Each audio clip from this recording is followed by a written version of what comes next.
Welcome, everyone, to Rebirth, a D&D Tale.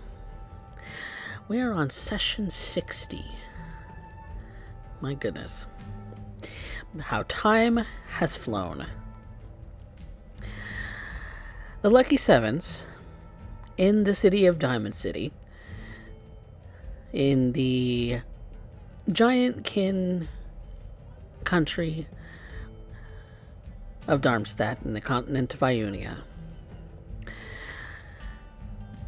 They found themselves an airship. An airship that they reinforced, built to their own specifications, included a little bit of weaponry for self-defense, but mostly want a sort of base of operations that they can fly anywhere in the world. Given that this particular ship is powered by arcane means, it doesn't need sails. It doesn't need oars. It doesn't need except to fly, except to power on and continue going for X amount of time until they have to let the crystals recharge. But the Lucky Sevens are excited to get underway. To man the small-ish ship, it could really benefit from a crew of, say, 20. But it can be manned by just the 6 of them. 7 if you count Zephyr as a working member of the crew. The newest sort of addition to the hodgepodge of characters that we have is Alira has herself a displacer beast kitten. Perhaps over time it will become a companion, much the same as Vanya has with Zephyr, or maybe it'll just be a friend. A friend in dark fur.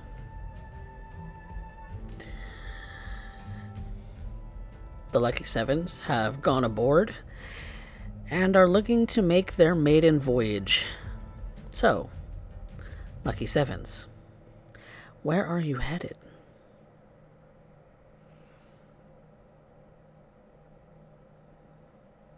I believe we are... Go on. Go ahead. You No, you go ahead. First. You go first.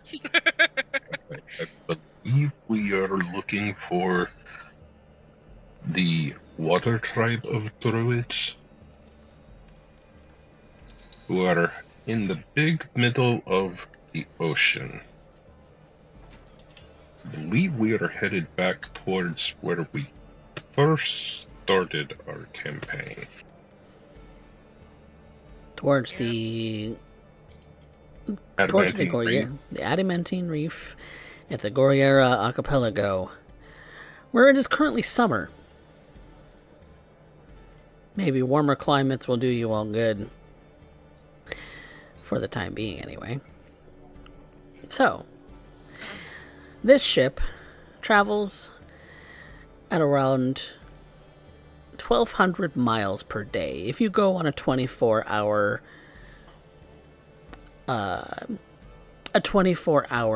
sort of jaunt. However, there are long rests that need happening. There are points at which you must recharge the ship. There are points at which you will probably take a break. The ship doesn't necessarily have an autopilot state, so while it is capable of 1,200 miles a day, whether you actually make that much, that is completely up to you. Travels at about 50 miles per hour.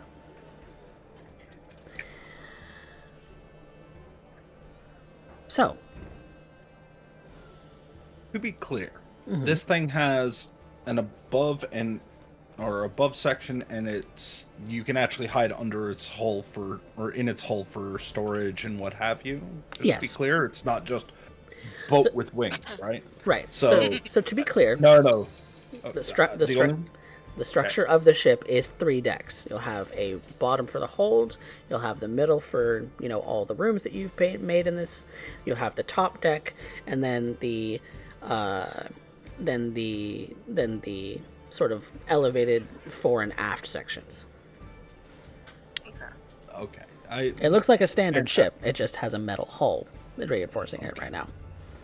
So I've come to Alira at this point would be definitely within the hull whenever she's not driving. I'm pretty sure she takes advantage of the night shift, so to speak, when it comes to piloting this. Yeah. And during the day, she rests her eyes by staying below deck, along with this little terror that she's managed to adopt at this point. To which she has she has named it. She has named it based off of the first dish she ate at the Tipsy, because she was reminded. I believe the pronunciation was Ra Men. Ramen.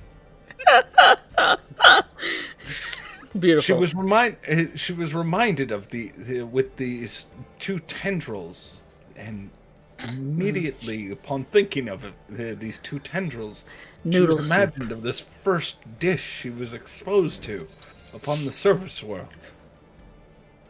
A noodle and broth soup with various accoutrements. Yeah, it was so strange, and so my first culinary experience seemed appropriate. So little Ra Men. Might Beautiful. just say Ra for short. Ra. Okay. Cute little Ra. That's And- adorable.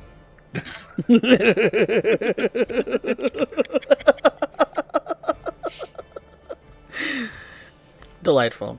Fantastic. It's all in the enunciation. Ra. Man. And they don't need somebody calling it something ridiculous like ramen.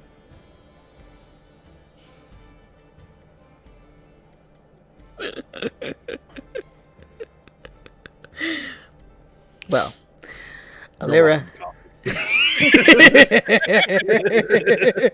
Not even 5 minutes in and you already broke me. Goddamn. Oh god. But with that being said, the Displacer Beast kitten has been keeping to Alira's side. She'll occasionally play with it. Those claws can be rather vicious, and the spines at the end of its tendrils are starting to get a little tougher.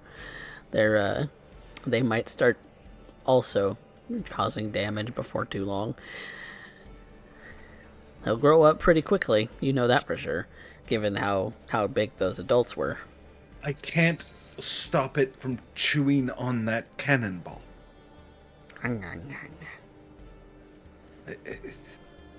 It's a heavy object, but it chases every so often. We'll hear it rolling on the decks, lower decks, and just chasing after it. At this point, I'm pretty sure our giantkin is the only one who can appropriately play fetch, despite on how much Vanya will end up screaming at him, no throwing cannonballs down the deck. Doesn't stop him. And everybody knows what that noise was. Including That's why- Cypher and Salter, as they have also become passengers aboard your ship. That's why they're not thrown, they're rolled. He doesn't Yes. listen to me when I tell him not to overfeed Zephyr. Do you really think he's going to listen to me on anything else? No. But it's funny. Exactly. Love it. Love it.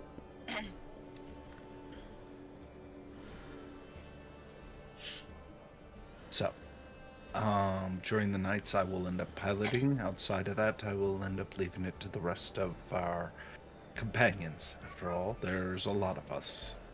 It does allow me a chance to end up continuing my studies and trying to understand the surface world. Also, I am very uncomfortable with the idea of a flying machine. Thankfully, it doesn't have masts. There's no need for masts on a ship like this. No need to climb higher. We're already high enough. The threat of falling, either up or down, would definitely scare Alira at this point. Alira just doesn't look down. That's all there is to it. There's only forward. There's only forward. Another reason that the cannonballs are not thrown. I'm not trying to make Ra jump off the side of the ship. Nope. Well, I imagine Exactly. the Rod just does this in the lower decks. The best part is because it's a boat. It, like, you throw it once, it just rolls, then rolls Kind of back. pendulums across the It just floor. goes pendulum. Every so often, you give it a roll back up to end up getting moving again. And all you hear is these paws just going back and forth on the lower deck, occasionally feeling it shift the weight of the ship. Thankfully, the railings are actually solid and not just posts, because this was built to be an airship. The railing is fairly tall to avoid such accidents like that, and solid so that you don't slip through the bars, as it were. The railing more or less has a sort of door that you latch shut to when all of the boarding materials for going a port and things like that are all reeled in, so there's no real threat of falling off the ship, as it were. Unless you get up on top of the railing, in which case most people would call you an idiot. But since it's mostly piloted by the helm, and there's not really much else that needs to be done aside from, keeping watch and other such things to maintain the ship. You more or less are free to spend some of your time doing whatever it is you will. So is there any kind of free time that you're wanting to spend while you're on your route to Exeter in the Goyera Archipelago? Lagon would still be working with Vanya to teach her Jotun and for her to him as well. Yeah. Okay. So for the purposes of flying the ship, are you going on 16-hour or 24-hour flying shifts? I would think I don't see any reason not to go 24-hour unless I'm missing something. well we can I figure we'll do the 24-hour shifts to figure out how long this can fly like this before we have to sit down and recharge. We were given an estimation. It's not always the same in practice. So Right. So estimated is 3 days worth of travel before you have to spend 24 hours landed to recharge. Okay. So that's how travel will work with this machine. Now you can land anywhere. It theoretically, landing in sand might cause a little bit of capsizing, but that is to be expected. The bottom deck is mostly flat, where you can land on a flat surface if you need to. It's not ideal because getting up from that flat surface is kind of a chore, but it's not gonna hinder your travel pace.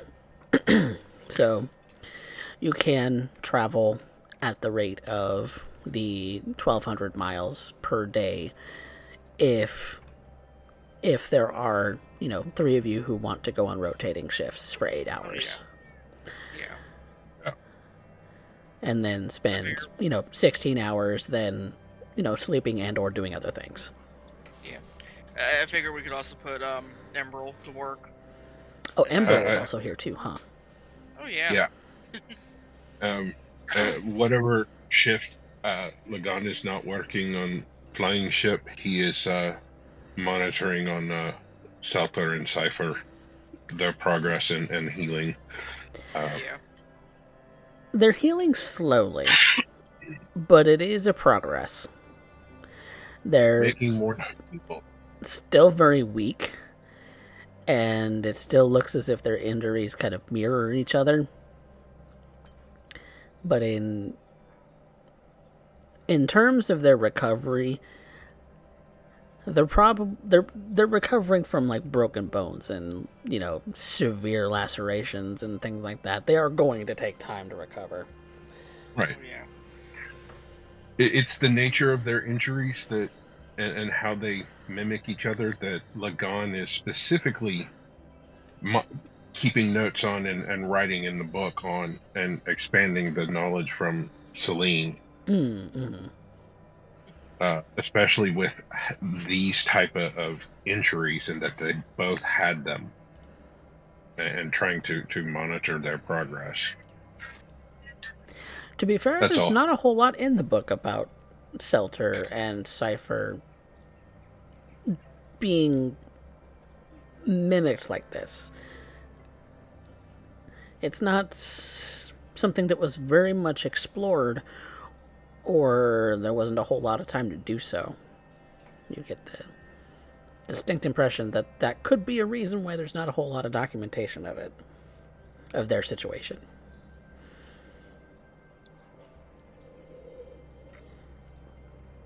Not a lot is known about their situation, unless you want to ask the professor himself. That would be the logical next step. So how do you broach the subject? I imagine one day while monitoring and checking on both of the wounds, Lagan just turns to Professor Cypher. So, she is you, and you are her. In a matter of speaking. More? Can you explain that a bit more? Well, it's very hard to explain, really. It's a similar feeling that I suppose one would get when they feel connected to family, or a friend, or maybe even so far as a lover.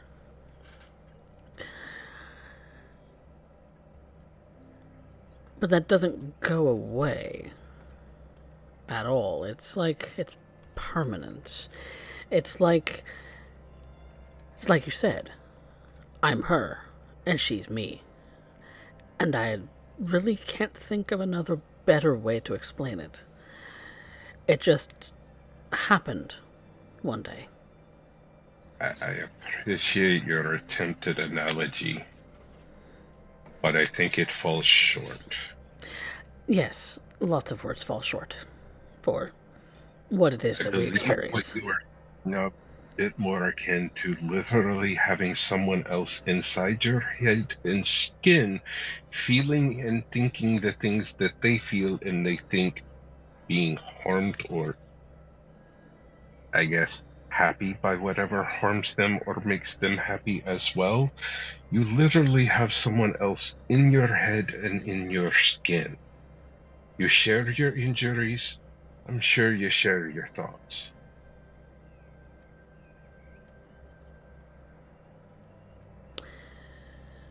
There is a lot of that. Yes. Very little is actually separate anymore. We've just gotten so used to it. And you say this just happened one day? Well, to be fair, there was a volcano involved, and a demon, and another set of dragons that were in the air, and well, it was an eventful day, but a day nonetheless.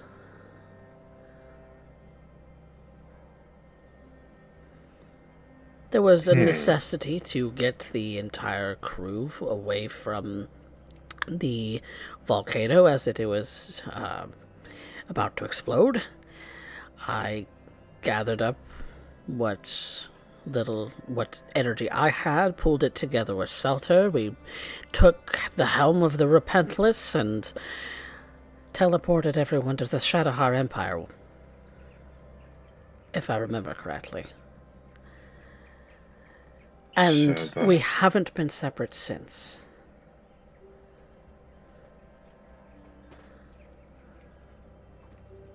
Lagan is vigorously making notes about all of this as Cypher is sharing this. It just sort of happened. And that's really the only way that I can explain it. How or why or when or whatever it is just doesn't matter anymore.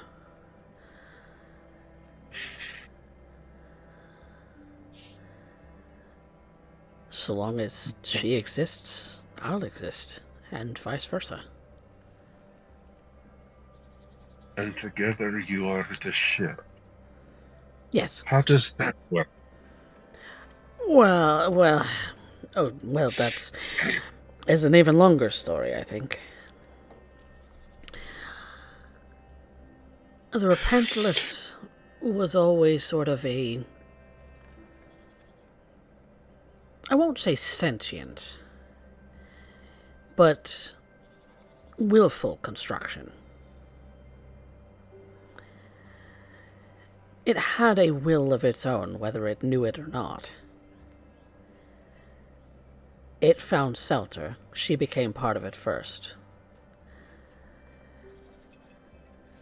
And then I got involved. And nothing has been hidden between us since.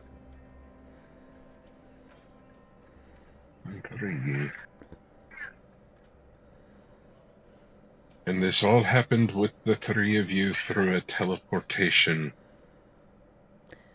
incident. Yes, it all led up to a teleportation incident. It was a lot of energy flying around, a lot of the manifestation of the will of the individuals, and the culmination of, well, an explosion. And the eruption of a volcano, and here we are.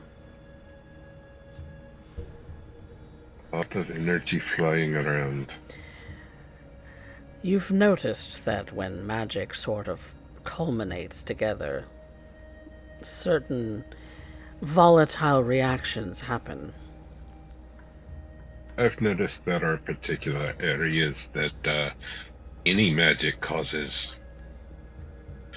Sometimes fortunate, sometimes rather very unfortunate, unforeseen circumstance. But we usually mark those very well, especially on the sea routes. Not so much I have knowledge of where they would exist on land. But I've encountered a few places like this, and the manifestation of chaos. Okay. That's how I tend to think of it. And this chaos, I've come to think of it as a sort of defense mechanism. A defense mechanism that the planet itself uses to defend itself.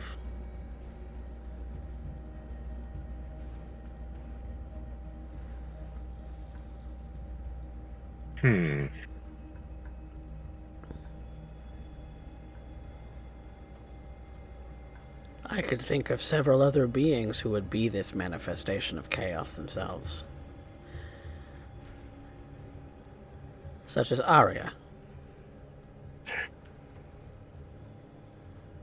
Right.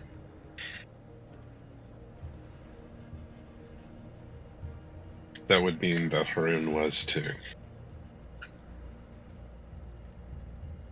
In a sense, yes.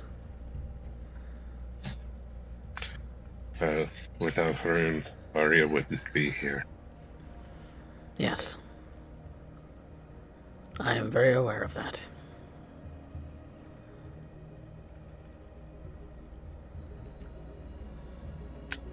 So,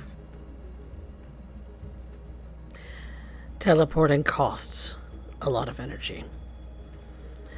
And to save you all, that's what he had to sacrifice.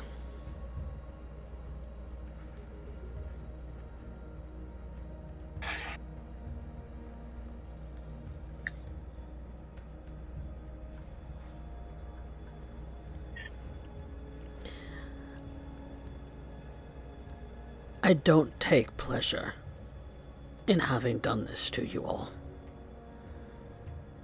Losing a friend.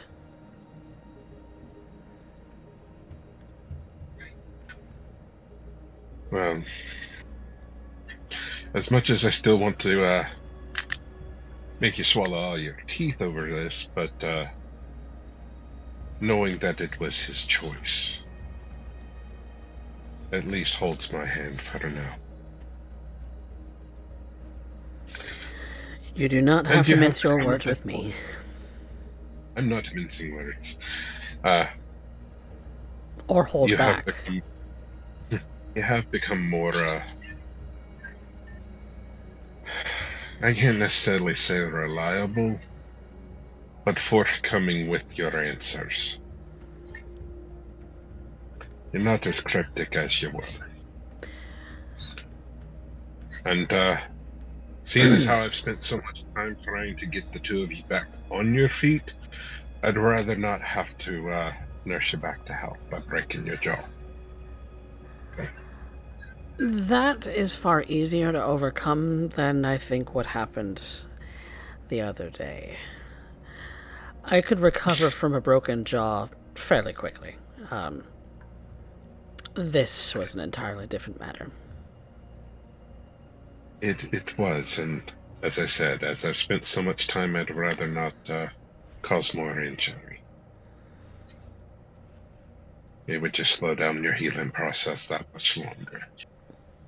Well, then perhaps if you do still feel such a desire in the future, we'll call it a duel. We'll see. I suppose we will. You remember that slap from Vanya? Every day. I never got mine. Just remember, I may have a day where it comes. Understood.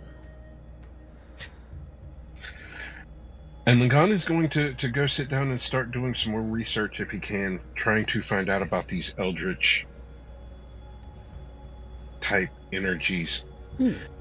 And study the fibers and stuff that he was pulling out of their wounds to do some experiments to find out if there's anything that they can do. You did specifically design a medical lab, so you do have medical tools and alchemy tools at your disposal. Now, you may not be proficient in alchemy, but you do have those tools available to you. So, what kind of experiments are you running? Trying to see if I can take some tissue samples and if these things will attach themselves naturally to that, if there needs to be some kind of energy involved. Trying to determine if he can turn these things into a weapon. Starting off mundane first, moving into the magical, seeing if he can dissolve them as well. Okay. So in the case of testing out the substance, what it's made of, what it is, whether it dissolves in this or that, I'm going to call that an investigation check. Okay.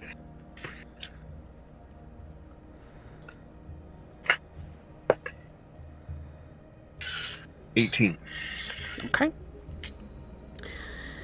You look at these fibers, and from the look of them, just looking at them with your eyes, and with the sort of magnifying tools that you have at your disposal, it looks like hair. You start running experiments on what it burns like, what it dissolves like, what it feels like, different things like that. It feels, it burns, it doesn't really dissolve, because I don't think hair dissolves in much of anything, except maybe acids. But it does so in the same way that hair does. It even smells like burnt hair when you burn it. Otherwise, it's inert. When you take the sample of flesh that you have, like from the food stocks, like for instance, a slice of meat, and you put the two of them together, both remain inert.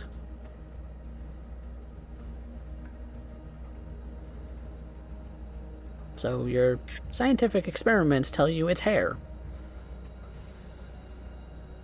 Just hair.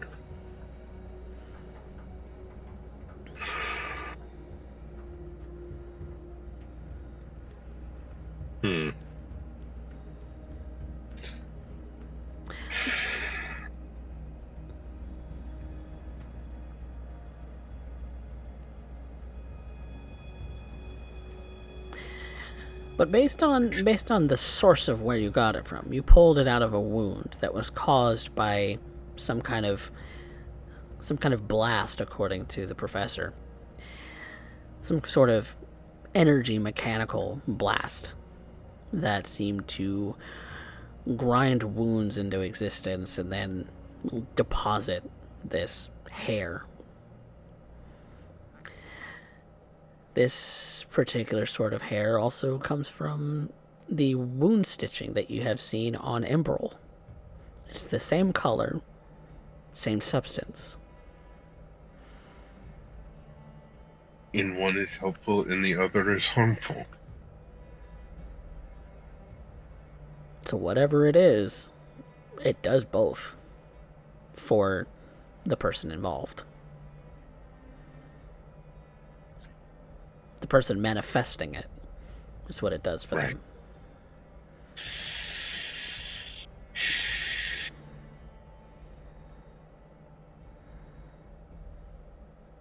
Yeah.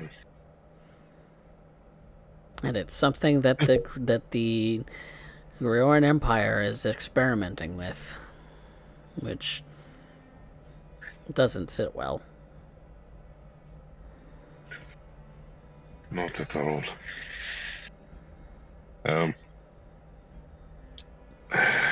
I guess until I'm able to actually remove this from the ship to start testing by any kind of magical means, any of these samples, I'm going to just conclude that portion of the and contain your samples as you would contain them. Okay. What's Vanya up to? In the downtime where she's not having to do anything for the ship, she's going back and forth between language lessons with Lagan, sparring with her brother, and talking to Cypher about a little bit of history. Okay. Once she found out that it was Selter she had seen, she had a few questions, and some of them involved the Leviathan. The Leviathan. What do you wish to know? Where it came from. What was it doing? Would you believe me if I said it came from space? Knowing you, yes. Well, that's no fun.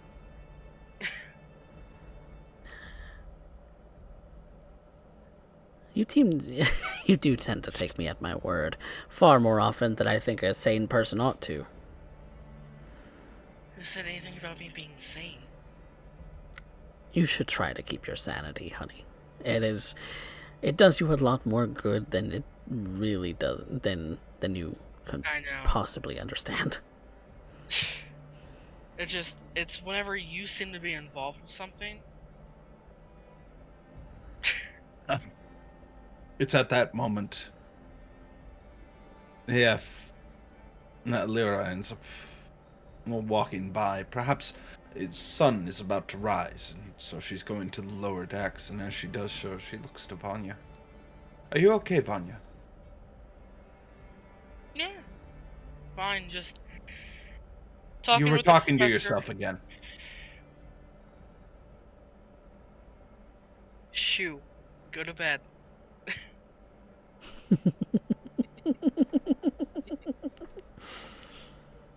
Does she really not see me? I don't know whether she does or not. Or whether she just pretends not to. Or maybe I am a figment of your imagination. You have to be a figment of Lagan's, too. Well, you did say that you're crazy. Fair. And I'm crazy too. So, two peas in a pod, I suppose. The entire world seems to be crazy sometimes. That's the world. The world is chaos. This planet is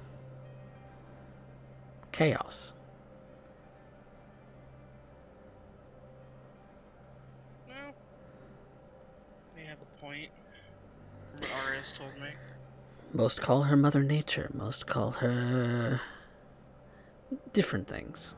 But it's all just the name of the world.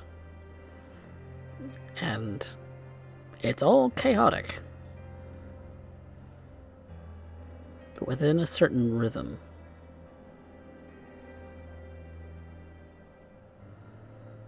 The ebb and flow of the ocean. The circling of the wind.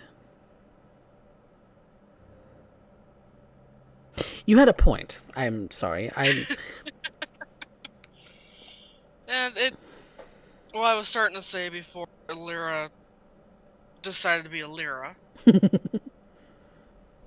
Was it just seems to be whenever you're involved, it's better to just believe you than it is to not, in some cases.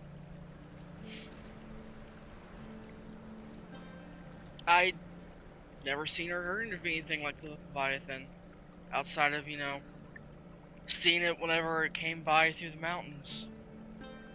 There's no books on it or anything like it. Certainly didn't seem to be anything of this world.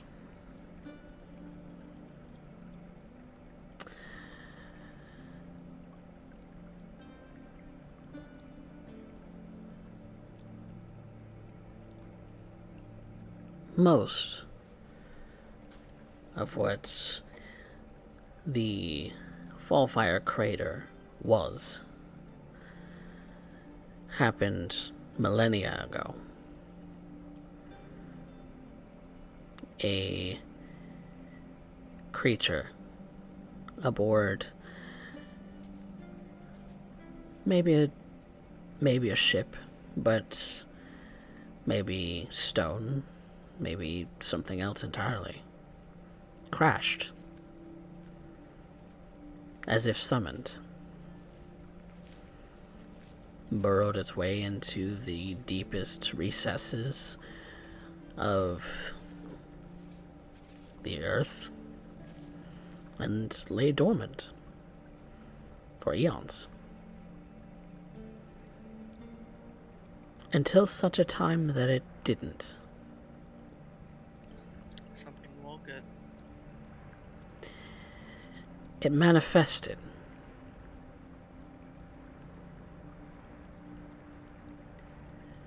Began reaching out its own will to those who might be swayed to obey it.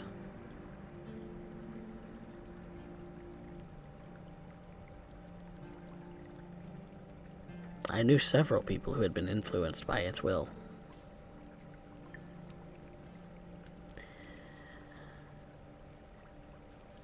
The Leviathan was a creature created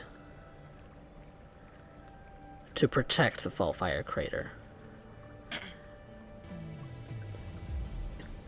after it had more or less awoken, like you say.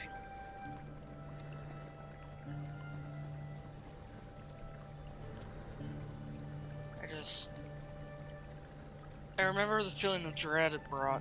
The nightmares. No, nightmares when I was a child. No one had any answers for it. Because there were none.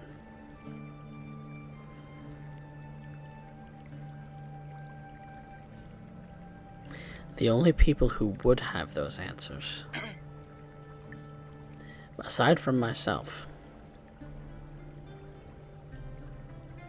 and maybe one other. I don't know. I haven't seen her in quite some time.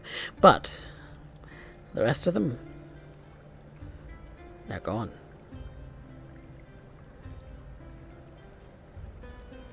Became something different when again another manifestation of energy changed them.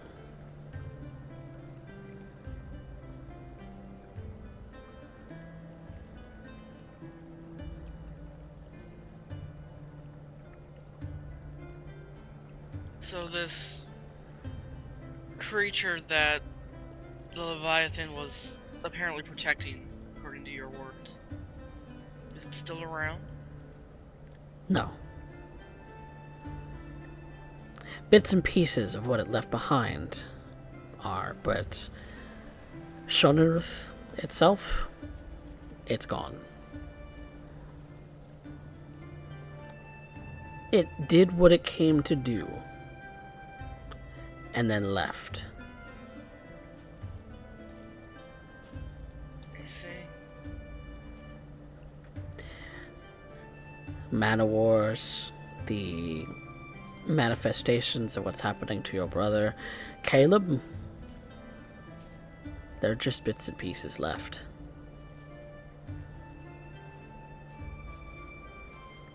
It's as if a hive mind took most of the hive with it, but there are those stragglers wandering, chasing after something that's they'll never find. To Caleb, it's as if he's searching for his mother. Explains a lot, considering the notes we found from him. So, But it just seems like over time it's going to require a lot of cleanup from a lot of people. Get rid of whatever remains.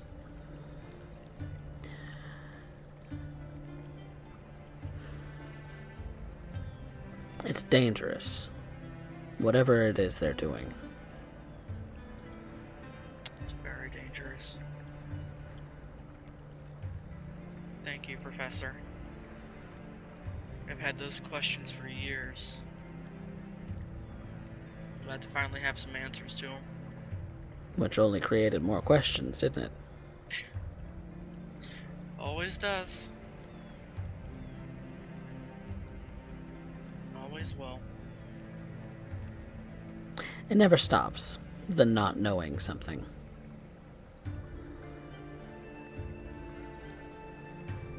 Could fill your head with all of the knowledge in the world and still want more. I'm starting to like the search.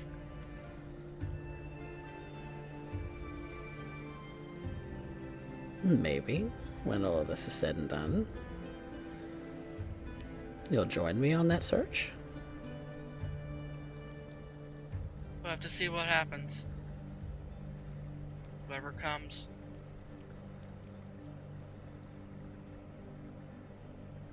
Ah, well.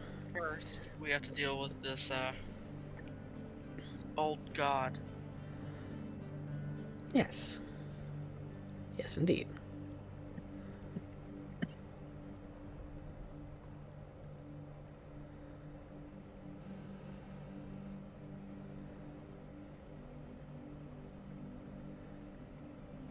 And with that, she will get up and head out to take her place at the next part of the ship she's got to work at. Okay. What's Alira up to?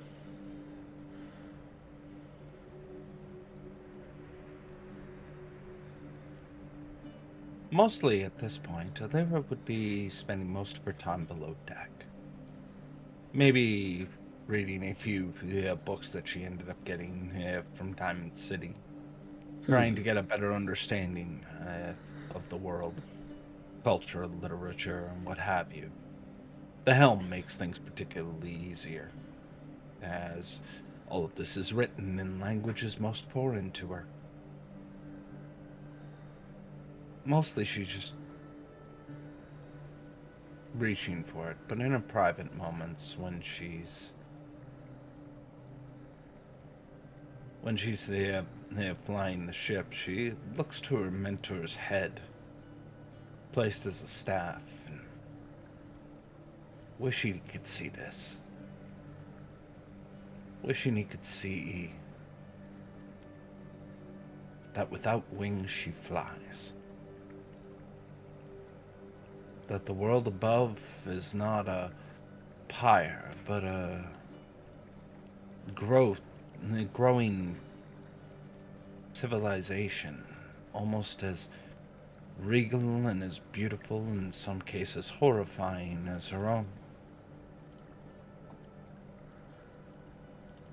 She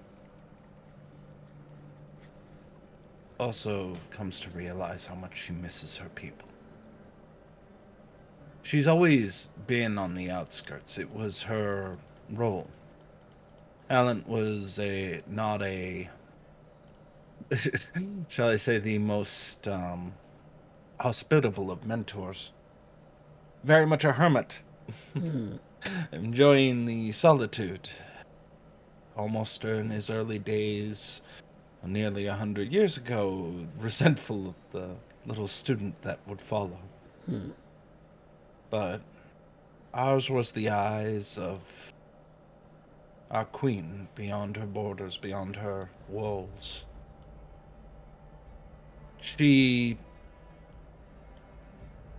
now ends up looking and realizing that for her time, this long time, that she's been walking amongst dragons and giants and pale folk.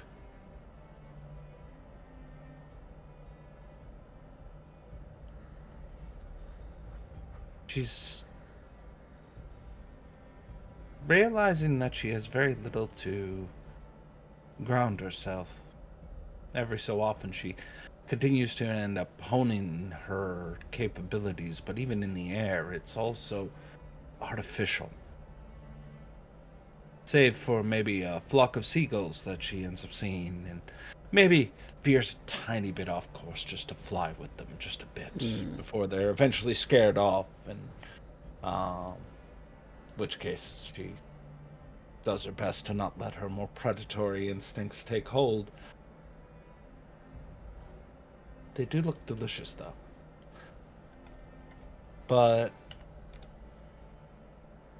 as she ends up doing so, her nights are long. Not for any negative reason, just her eyes don't work well during the day. the sun is blinding, and she couldn't even begin to look at the ocean below as something beautiful in the daylight. It would just be blinding in a house of mirrors. But at night when the moon's up, you can see it upon the water. To be above the clouds and see them in this beautiful blue.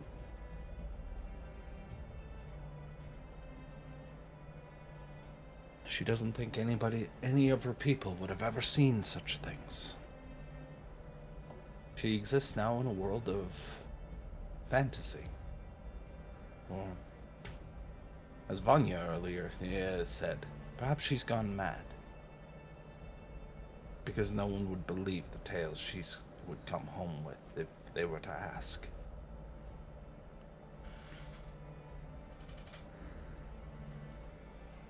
But her mind keeps wandering back to her people, trying to look for evidence of these water druids. Though perhaps she doesn't even know what she's looking for. Just, how do you look for something that's strange, something that stands out in a world that is strange to you?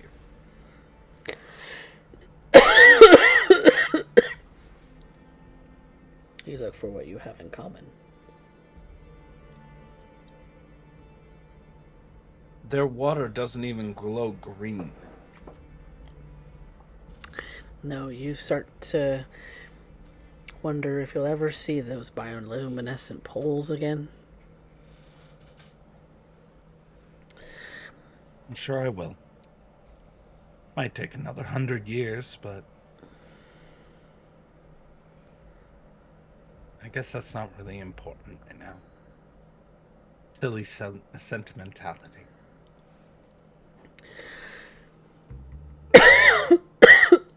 So, over the course of the first 24 hours, you'll make it to the from Diamond City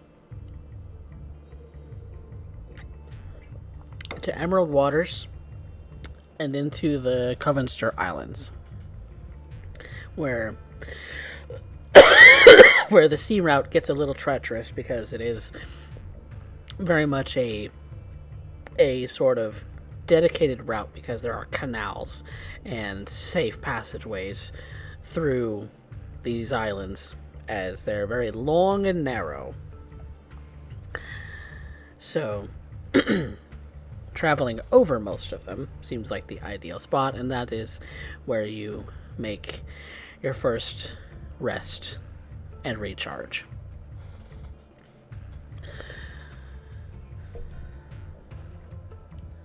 Just to be safe.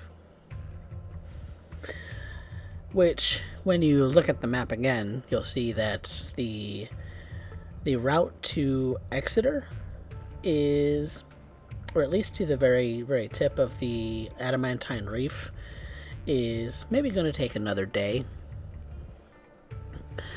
of sea or air travel, your choice. But along the way, you do see a very familiar set of masts, Lagon.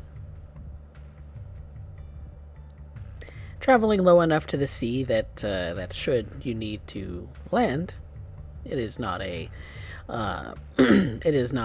jarring adventure, but still can see from a distance that little pinpoint that's barely even visible. You get out your spyglass and you see the all too familiar color of those masts, and one of the flags that they fly, one of which, the one they are flying currently, is for the Goyera archipelago to remain a friendly appearance. So, what say you about giving a bit of a spook to Captain Badger. So, seeing this, Lagan is going to judge about how long it's going to take for him to land beside them. It's not at this distance and speed. Yeah, it's not. They're not terribly far away from you anymore. They're Right. You're maybe a couple 100 feet in the air, maybe closer to 1,000, and they're on the sea level, and they're going not nearly as fast as your ship. They're going at the at the rate of probably closer to 25 feet per round, where you're going 65. Right. Seeing this, judging the time, Lagan is going to cast sending to Captain Badger. Hey, Captain. How are you?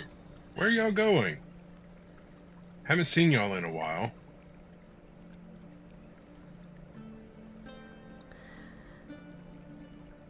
Hi, Lagan. Haven't seen you in a while either. We're going to the archipelago. Got some cargo drop-offs.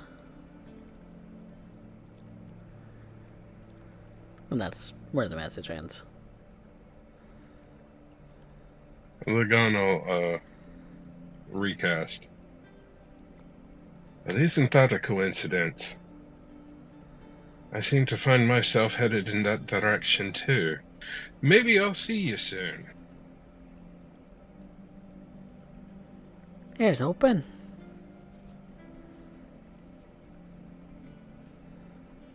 See you soon.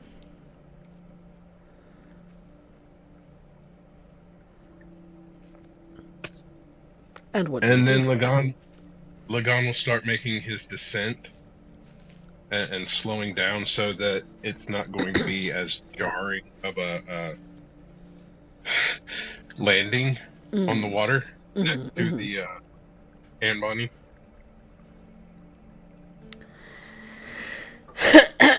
And so, the rest of you, all of you who are aboard the ship, would notice that you are in fact descending. Those who would be coming up to the helm of the ship would find that Lagan is looking to land in the ocean. And when you look over the side of the ship and see why, well, there's a familiar ship. One that you all have boarded, well, most of you have boarded and traveled with before.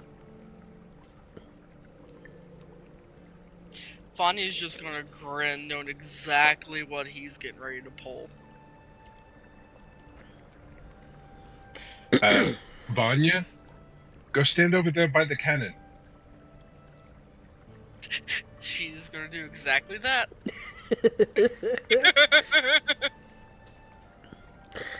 You have exactly one cannon on board, so... Are we supposed to load it? No. She then proceeds to look at Ra. Men. Currently he is staring back at him, holding on to that goddamn cannonball like, no, mine! Okay. We're not using it. He's got like all four of his front paws just kind of wrapped around it. Yep. His back legs just kind of haunched. It's okay. His tail kind of whipping back and forth, almost like a real whip. His tendrils sort of looking like they would attack if somebody even got close. Gods help us all if we ever need that cannonball. There's more of them below should we need them. Yeah, but if we ever need that one... Well, unfortunately, Ra, men will have to go with the ball.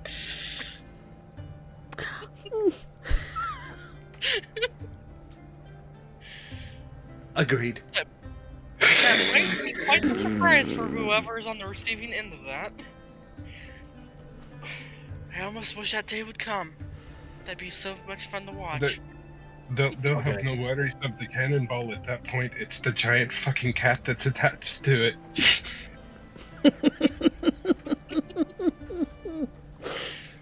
Well, how do you land?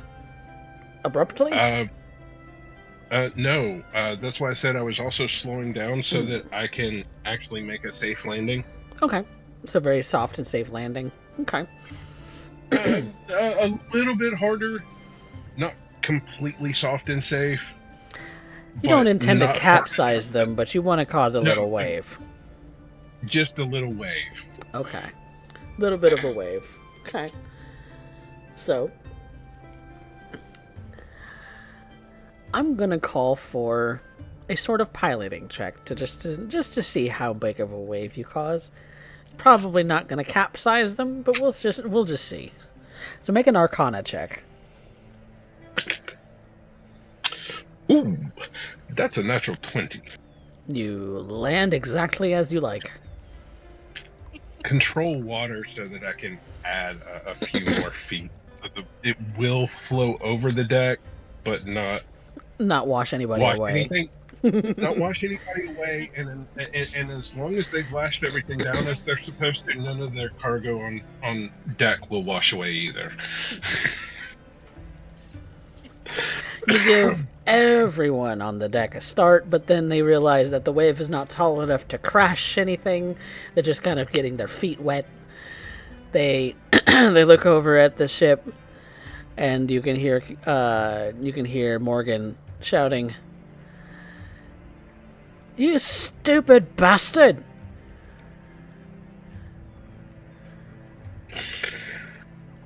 Because he realizes that you're at the helm.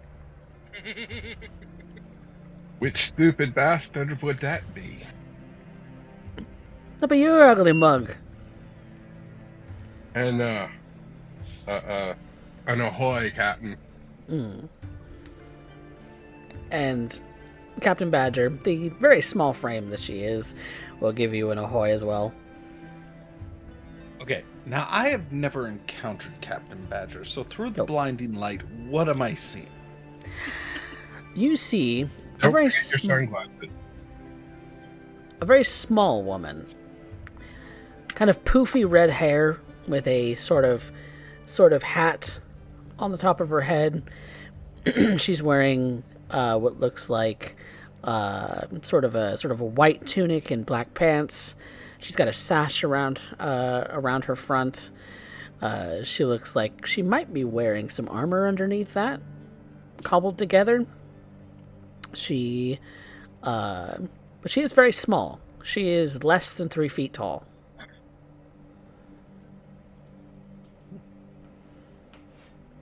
A gnome, if you will. Okay. I knew the world of giant folk. Now I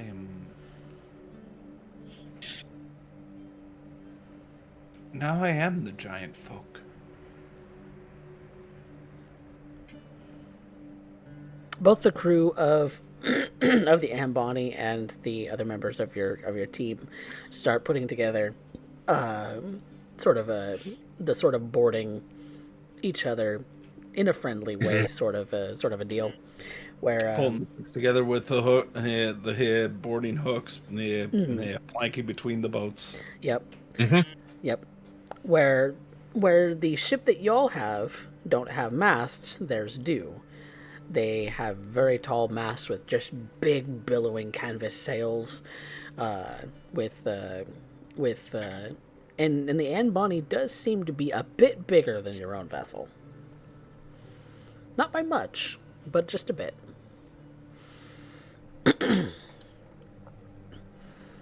Maybe several tens of feet longer, maybe a little bit wider.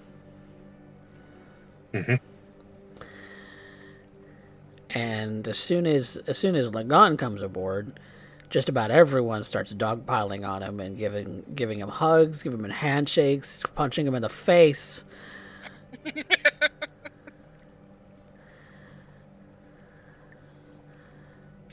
And all are equally rich. Captain Badger does come down from the helm, and and Alira, she is half your size, basically half of you. Lagan's greeting is to scoop her up like she's a small child and raise her over his head and swing around like he's making her fly for about 3 turns and then set her down. He's probably about to get kicked, but this is his usual greeting. As you're setting her down, she gives you a swift kick in the knee. Funny is going to lean over to Lyra at that point. Do not repeat that. Always a pleasure to see you, Captain. And you're always tossing me like I'm nothing. Well, to me, you weigh nothing. But you're more than nothing. So don't get it wrong. If I ever had to toss you, it'd be at somebody that deserved it. Hey. They have an ass kicking coming. You're a stupid boy. How you been? I am... You got a ship? Don't remember. I do. I have a new crew. I have some new crewmates, too. Well? Actually, of course, you know everyone else. You know Vanya. Don't remember if you met Arya. No, I don't Brain's think we have. A bit fuzzy. Yes, I have met Arya. Oh, a terrible memory. Yes. Lots happened. And then, of course, we lost Kurobe. We still what's going on with him. But we found Alira. We found Kaz. Oh, you know Kinwin. And of course you know Zephyr. And I don't believe you met Professor Cypher yet. Who's that? So there's some patients that I have on board. You some have nastiness. Patients on your ship instead of in a hospital. I am their doctor. Oh, well. You always did kind of serve that purpose here. So. It's also a long, complicated story. Oh, I don't doubt. Skills. I don't doubt that it is a long and complex story because I've never seen one like her before. She points at Alira. Hello. Captain Badger? Yes. My name is Alira. I come from a hole in the ground. Pleasure to meet you, Alira. You look elf. You look like an elf. Are you an elf? Oh. Yes. Just... different kind.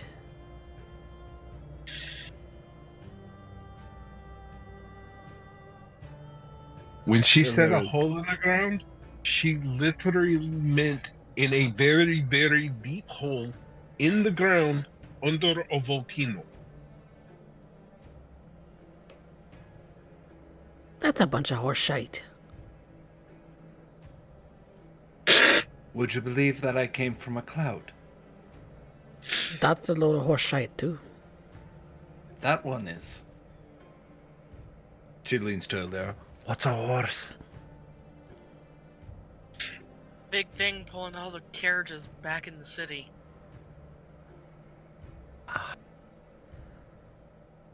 The ones that weren't sheep? Didn't we eat those? Yes, we ate the sheep.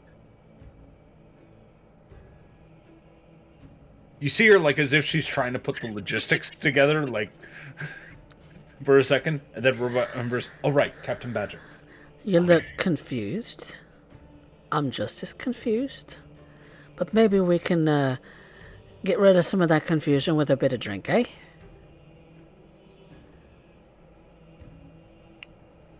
That sounds incredibly dangerous. Nah. What's a No. little alcohol?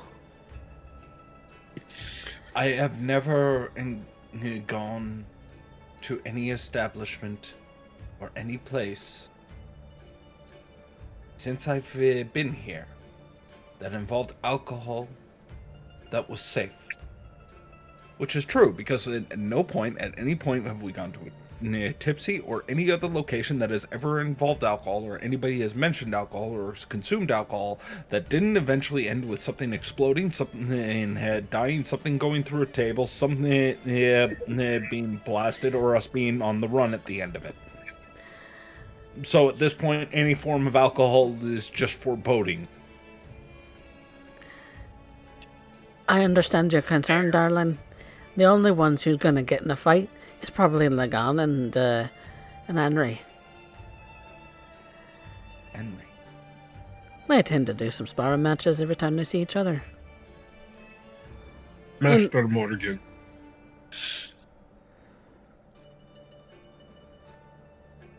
The one who called him a right bastard.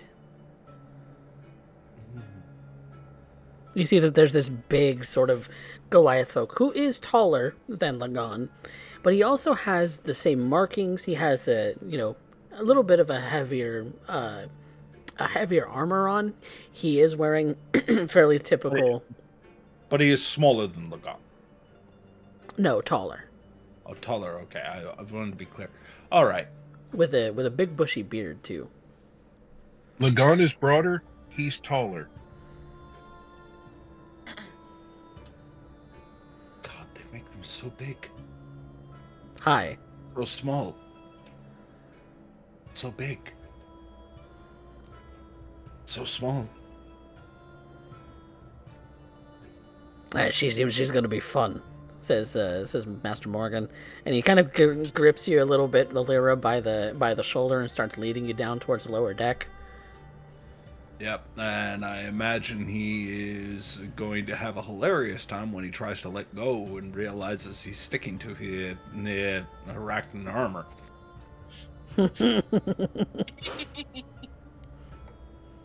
He just leads you down to the lower deck. How long you staying? And it... at least for a bit, we can, follow you into town. At least where you make port. If we need to separate before then, we can. Well, if we stay joined at the hip, neither of us are going to go very fast now, are we? Oh, no. We're not going to be joined at the hip. We can, catch up and spend a bit of time. Yeah. Travel together. Yeah, of course. Yeah, of course. You're welcome to. You lot are welcome aboard here, and I don't know what amenities you have on your ship, but I suppose the crew would be welcome aboard yours as well. What's the cold? Yes. I know I wrote it down. Noticed you didn't have any masts for flying colors either. We don't have a mast. Do you hang banners down the front of her? I've been trying to figure out where we would actually tie any colors. So far, I've not seen any colors that I remember on the flying ships. Well, there's not many of them that fly, so I suppose if you stay by yourself, you don't have to worry about nothing. But I have heard about a certain pair of pirate ships out in the ocean these nights, flying in and everything. Seem to have this really large sort of, from what I hear, they hum really loud. Yours is very quiet.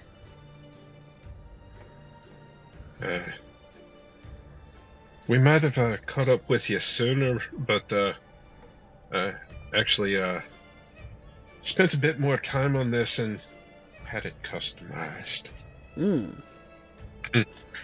They don't normally come with cannons and ballista. No, because that looks like it's got the frame of a cargo vessel. Well, it is essentially a flying cargo ship. It will travel on sea as well. I don't know how fast it'll be without any sails, but we'll find out. It does have to land every so often to recharge, so... Oh. So it's arcane then? Mm-hmm. Yeah. Yeah, yours is noticeably quieter than all of the rumors for the pirates out there. In their own flying ships. Loud hum. A loud hum and a lot of cannon fires. What comes down, raining down on unsuspected ships in the ocean. Yeah. Not to mention all the beasties. I don't know what's in the air. I know what's in the ocean, and if anything in the air is as bad as it is in the seas, then yeah, we're gonna need some. And we've seen some beasts, not recently, but catch anything like those griffins again, we'll have some fun. Griffins you might find when you get closer to land. We're still out in the middle of the sea at the moment. Oh, I'm aware. Nearly just over the trench where the earth was split in two.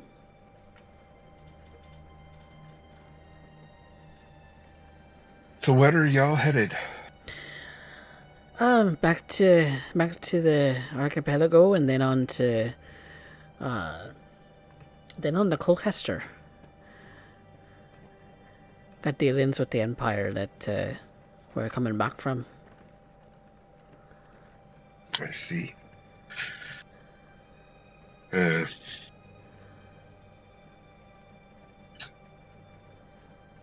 been a lot going on here as well. You headed toward the Empire, or are you going elsewhere?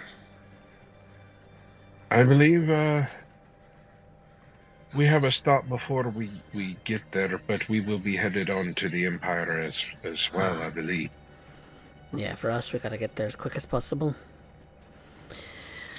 Emperor Lythel wants to do some more deliveries, so we're en route to go in and see him. Okay.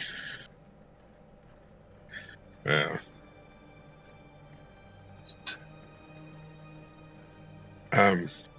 Have you heard of any druid tribes in the ocean?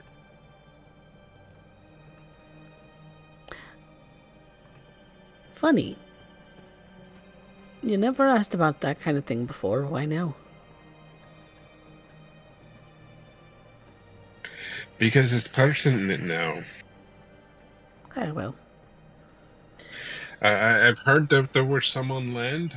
I assumed there might be some at sea. I just never had cause to ask if anyone on board would know where they'd be. Well, I don't know that I've heard anything about druids for all intents and purposes, but sirens amongst the reef. Sing to you at sea. And if you get charmed by their voice, they take you.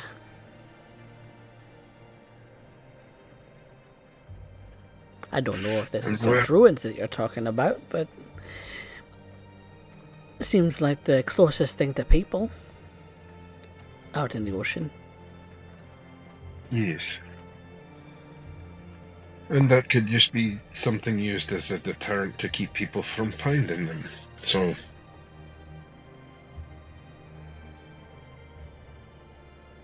Do you plan on getting lured by a siren tonight? Oh no. But I do plan on looking for them. Yeah, because as soon as we start seeing Rafe, that's when the earplugs come out. Okay. So don't need any of my crew drowning.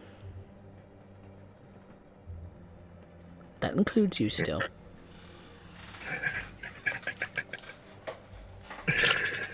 You'll always be my crew too. But I have a new crew. Kind of have to have them. I can't run this ship on my own. Oh, that's fair. Well, I think that Henry Morgan is going to be getting a little all drunk before we all have a chance to go below decks to join him, so we might want to go rescue your friend.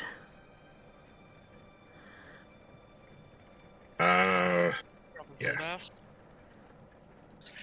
And Kaz, Arya, and Kinwin will stay aboard the your own ship. Which you didn't actually answer her question. What's it called? I'm still trying to find it. I'm still trying. Oh, because you named it, I think. Yeah.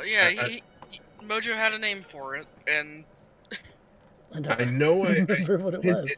I could have swore I sent it in Discord, but I trying to remember if I sent that to Raven specifically. Raven, if you have The any Dallas. DMs. The what? the Daedalus. Daedalus. Daedalus. Thank you. The Brain, Daedalus. please. Ugh.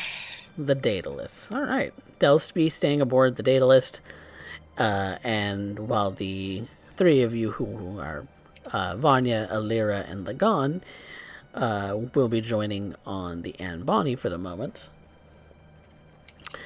So, Alira, you have been hoisted by the good Master Morgan, who does seem to have the same kind of emblem, actually, that Lagan has on his shield. He also wears a similar emblem with a sort of wave swirl. But as far as the likeness between the two when it comes to any other portion, like aside from the fact that they're giantkin, there's not really any similarities to them anymore. I didn't know they made them bigger. Do you say that out loud? Yes. Made what And bigger, I'm lass? staring at him more like less like Goliath, and more like that same look that you would expect Graham to have from Jurassic Park. Make what bigger, darling?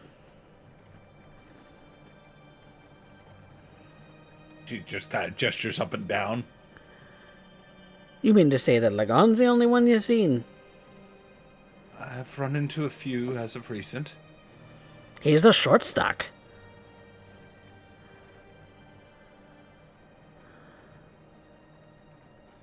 He's small for his age. For his age. Do giantkin just continue to grow as they age? No. I've been this tall since I was about 5 years old.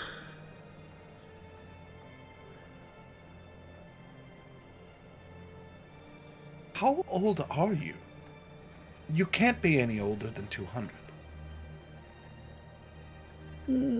I've lost count, but somewhere around 35? 40? 40,000 years. No, God, no. Or 400. Sorry, I misspoke. 4,000 years. 40. That's it. I understand it's a hard concept for you to understand because you're an elf. They tend to live several thousand. Me and my kin. I apologize.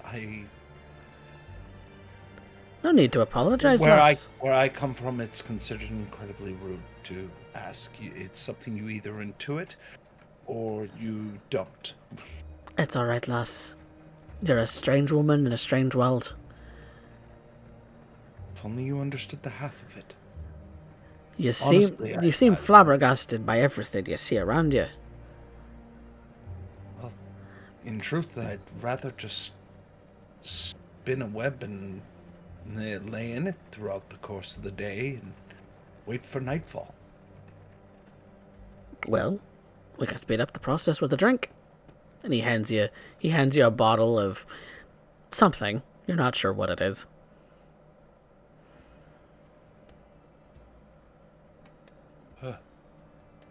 It's strong, but it's good.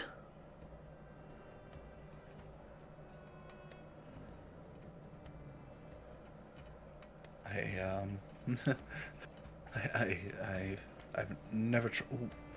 It's green. It means it's good.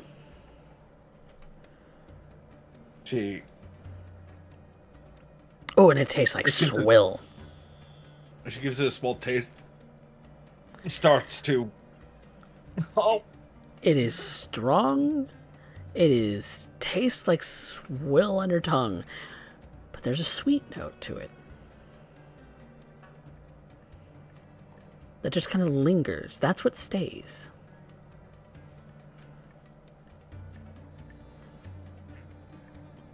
That's good, isn't it?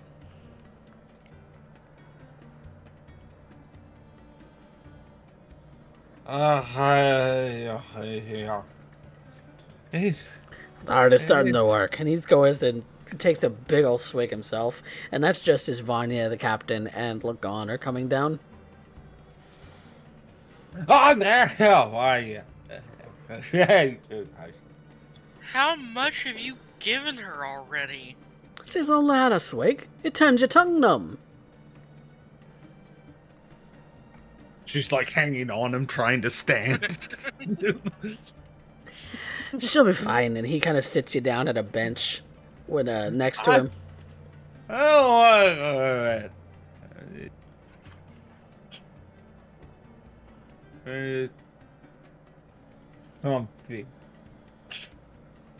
That's alright, lass.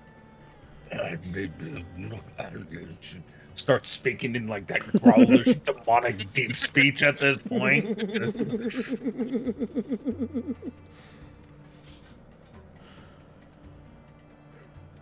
She's already not good. Would have thought she'd have been a lush like the rest of you. You're muted. Lagon will take the bottle from Mr. Morgan. Hey, I was drinking She's that not- one. I'm just going to take a big swig and then hand the bottle back. She's not a drinker. And as I said, we found her in a very deep hole in the ground under a volcano. I've heard stories of fae found in caves. Never believed them. You only give them a shoe. What's this about a shoe? Proper. Exactly. I need a place. Yeah. They need a home too. And that means they need a shoe. Whole fam can live in a shoe. Alright. You're talking about the fairy sickles. Oh, yeah. Yeah. See, Lagan and I are from the same country.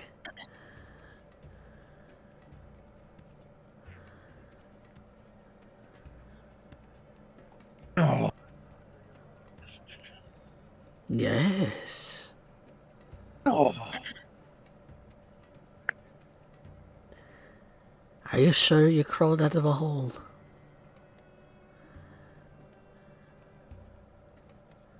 With all 8 of my legs. Only got 2 right now. Oh, Give I her a can minute. fix that. Oh Keep in no. mind, she's currently, like, I imagine, like, on his lap at this point. And proceeds to giant spider. Oh! I did not expect that. You truly You get did. used to it over time. Giant spider tries to stand up to end up showcasing legs, proceeds to stumble completely sideways on him and just fall on him. Just because she changed form does not change the fact that she is an incredibly cheap drunk. He goes to pet what he assumes is your head. But he doesn't know the lick about the anatomy of a spider, so he just guesses and just gives a pat.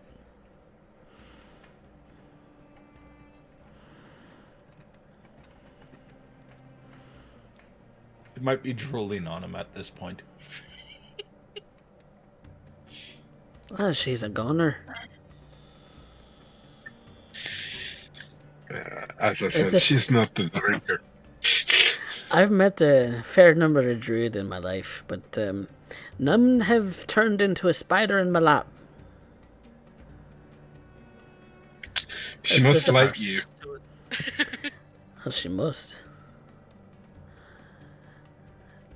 She's she's not used to the strength of the giant kin sort of alcohol issue. She has never touched a lick of alcohol since she's got up here.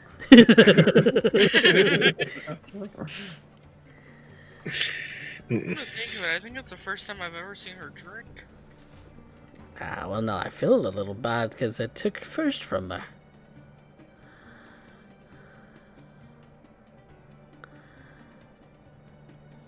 Chitter, chitter, chitter.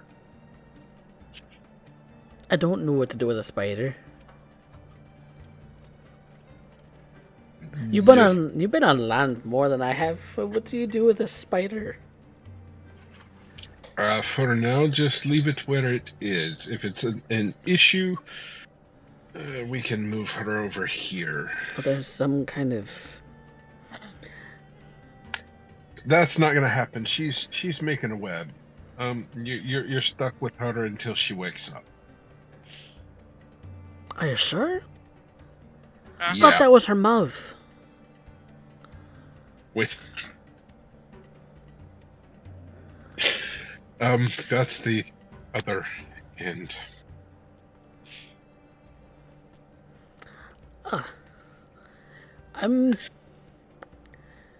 Right. Vanya, if a spider could blush, you would end up seeing that that might be the equivalent at this point. Which she's just giggling to herself. Lyra Seeing did it. not know Giantkin were this forward.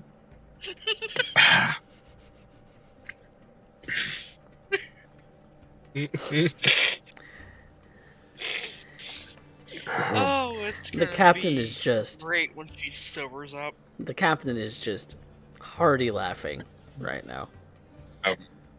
And on the heels of what Vanya said, that's the first drink I've ever seen her take.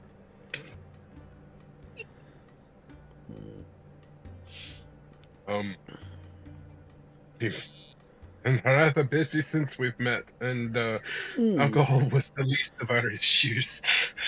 Oh, there's always time. Always time for a drink. Well, she didn't drink with me when we lost Kurobe. Sorry to hear about that, mate. What happened? We don't know. No, those Chitter, chitter, chitter, chitter, chitter, chitter, chitter, chitter, chitter.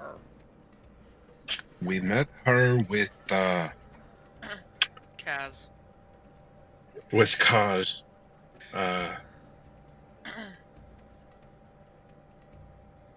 Have you ever heard of the Illithid? Illithid. Giant Giant brain creatures that live below ground. I heard stories. Feed on the mind. I've heard stories when I was a kid, when I was a child, back home, about things that live in holes. Things that are monstrous and sweep you away. But I thought that could have been just anything. I mean, Elithid, I don't even know what you mean by that. Lagon will see if there's an illustration in his book of an Elithid by Celine. Vanya will use minor illusion. That's the one. To show what one looks like. That is horrifying. They really are. Well, Karobe and someone else that went down there with us stayed to keep them off. Kenwyn. We found Kenwyn after freeing Alira and Kaz from some kind of stasis. And destroying the giant brain that controlled those things. Actually, Kaz punched a big, bloody, muddy hole out of it. That is horrifying. Like the kind of shit you tell kids to stay out of the woods. That's not in the woods. That's well, you find caves in the woods. And in the mountains. Is a cave in the mountains under a volcano. It doesn't make a difference. Oh, it does, because there's very different creatures that you find in forests and deserts. Depends on the lands that you're in. The grasslands have even different ones. You're splitting hairs. Remind me when we go back, I need to introduce you to another member. Maybe you shouldn't get too close, though. Ramen. Alira's new little pet. Yeah. We should wait until Alira wakes up. I don't know if spiders snore. She's kind of snoring. Chitter, chitter, chitter.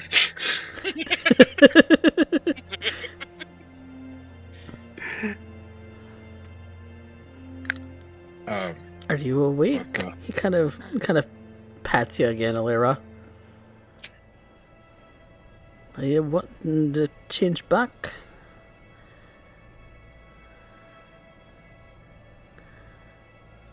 Roll over. Just roll him right. Is she unconscious? No, just... He's just really comfy. I'm comfy. He's comfy. She swallowed her like baby. She's baby. She's cute. She's legged, giant bean baby. Eight-legged baby. Because he decided to do something really foolish. He did not know the powers of which he ended up playing with when he started this journey. No, he did not. My God, he's going to finish it.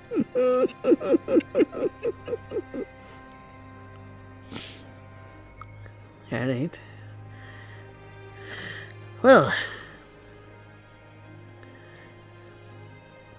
I suppose we ought to catch up and get to drinking. And Captain Badger will take a swig of the drink and say, "You're damn right. What's been going on with Lagan Kilingiano?"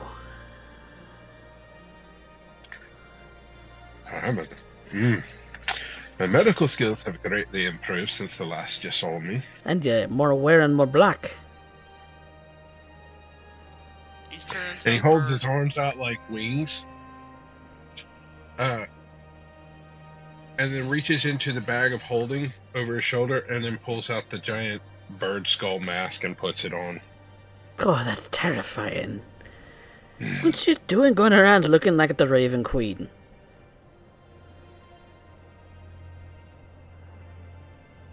Well, The sheriff caused everybody to shit their own pants. I think that's the point. I've more than one mistress that I serve these days. You mean you started to worship the Raven Queen now? Yeah. Too? It's a bit difficult to explain. I mean, I'm not knocking the more than one god thing. What? I mean, we all pay our respects to the gods as we see fit. I've had more than one near-death experience in my and have found I have more than one that keeps me on this plane. And both have had claims to me since the day you met me. Oh. Well, I suppose if you got two mistresses, you better not make them angry at each other, eh? I'm not the one making them angry at each other. That's kind of a natural state between females at times. But she gets a swat on the arm. Actually, just people in general. Unfortunately, like I said, both have had claims since the day, or I don't know how far back it goes, but I know at least to the day that you met me. It's been some time now. Yeah. And I can't say that it's great being back, but it is great being back. And at that, he will punch Master Morgan in the shoulder. How you hard? know, you could have just called hard enough to leave a bruise, but not hard enough to knock Alira off of his lap. Okay. God. Yes. You could have just told me how bad the land was. I didn't have to experience it firsthand. You never believe me when I tell you stories anyway, you damn cock. Well, apparently no one believes me either. She's been calling me a myth since I met her. Technically, she's been calling everyone a myth. Cuz, me, you. Felt better. Jesus. Well, she is strange looking when in her regular form. Not like any elf I ever seen. No.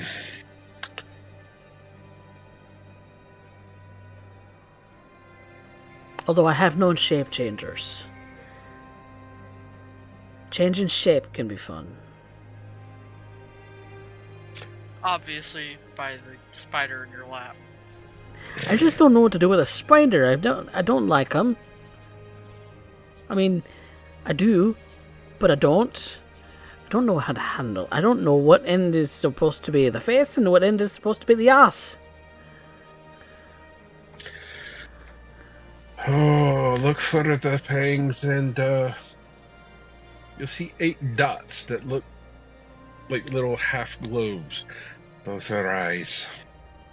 That's the head. That's what spider eyeballs look like? Mm-hmm. And I think at that point, as he's just kind of like, that's what they are. Screw it. We're going to lean into the discomfort. It's at that point she shifts back, except now she's looking at him with those like her face is partially a blush. His hands are now in an inappropriate location because he's trying to figure this out. And she's looking at him like the drunk aunt who ended up realizing you ended up bringing a hot boyfriend over.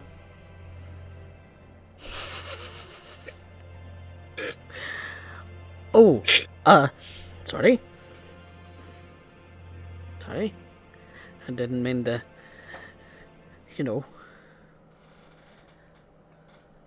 I mean, unless you want to,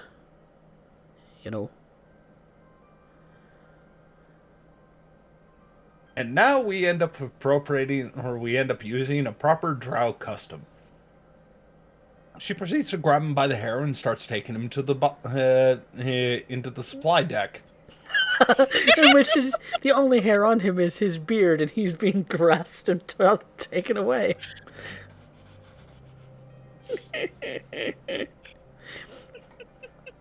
To which case, you all get to imagine the height difference He's been play. flirting with her from the start. It's true. Okay, this is his fault. It's true. He has. He knew he was wrestling. He just didn't realize the opponent. Yes, exactly. Now you all have the image of a bearded Goliath and a drow woman. You're welcome. Leaving Vanya and Lagan with Captain Badger, and passersby are kind of mingling into the conversation, kind of patting you on the shoulder, Lagan and Vanya, for welcoming you back from times that y'all had spent together. Just passing by because they've got other things that need tending. But Captain Badger's still there with now what she has claimed as her own bottle. It's about half full. Starts taking a big swig. Lagan's gonna find a bottle and drink. On you. All right, so you each claim a bottle. Well, he had it coming. Well,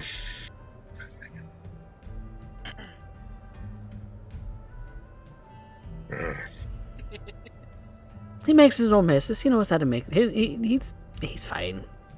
not very. I'm just letting you know in case you're worried for your friend. No, we're not I working do on know. it either. I'm more worried about Master Morgan than Alera. Well, if she can handle herself, then they'll do fine. Yes. Who wants to tell the captain? Not it. Not it.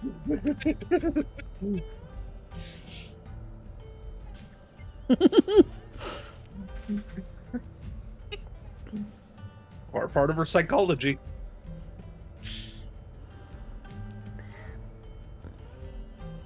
Alright, well.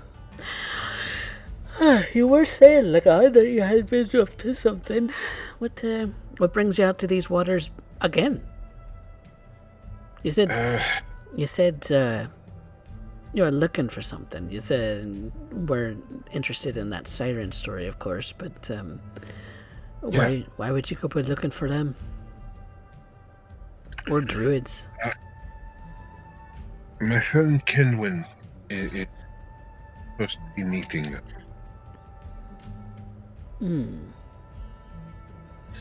That's part of something he's doing. It's part of something for him. He was told that he needed to find these people, and that I suggested that we find you because you're more likely to have heard or know where we would be needing to look. Well, like I said, the sirens are probably the closest thing that I can think of when it comes to the sort of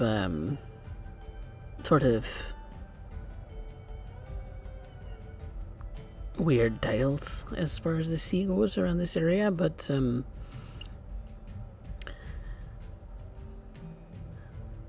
don't know much about druids per se.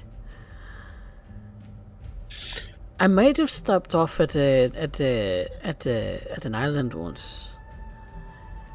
You remember when we had to take that big detour around the reef? Yes. Where we dropped off a bunch of cargo, but we never met anyone.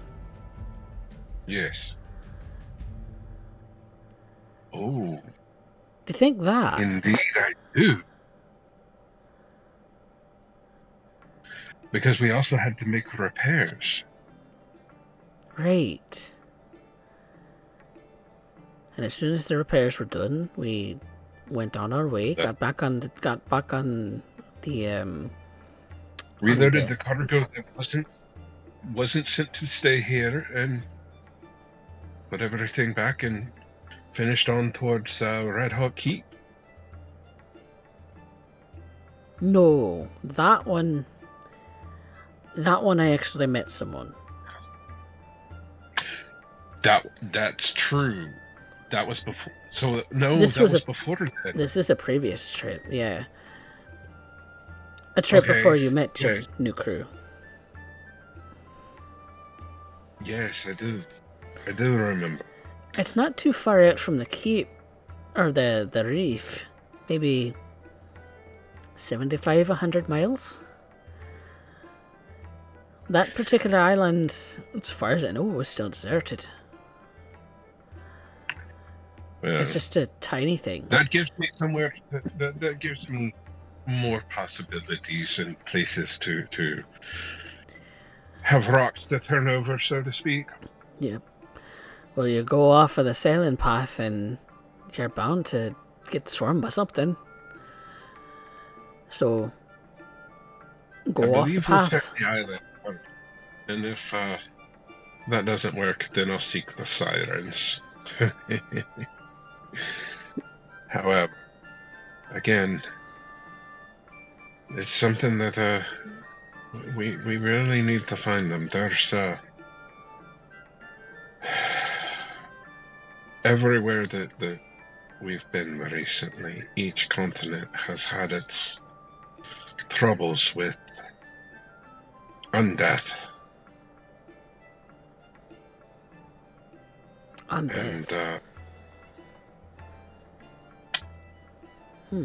somebody bringing things back that they shouldn't. Playing with the souls and bodies of people that they shouldn't. I don't know the extent of it. But ever since you left me, that's what I've been following.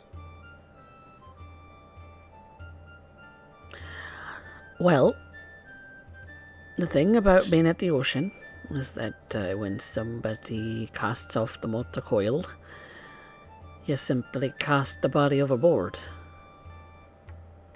Yeah. Or you take them on land if you're close enough. But to ship them back to where they came from, well, most of our crew doesn't have family. Island wouldn't want to be at rest on land. They want to be returned to the sea. It's been our home for multiple years. For some of us, it's the only home we know. It's the only home I've known for 300 years at this point. I'm getting old in age. If I lived 10 times my age, I think I'd have done more with it than I have so far, so... The ocean is my home. I go on land and I feel like I'm missing something. It doesn't move right. It's that sea salt. And when it does move, it's even scarier. I would have to agree. Oh. To not be in landlubbers. Yeah. And she'll give you a cheers. And she'll take another big swig. Oh, it's hitting me pretty hard. Then perhaps we should slow down and get a bite to eat. Well.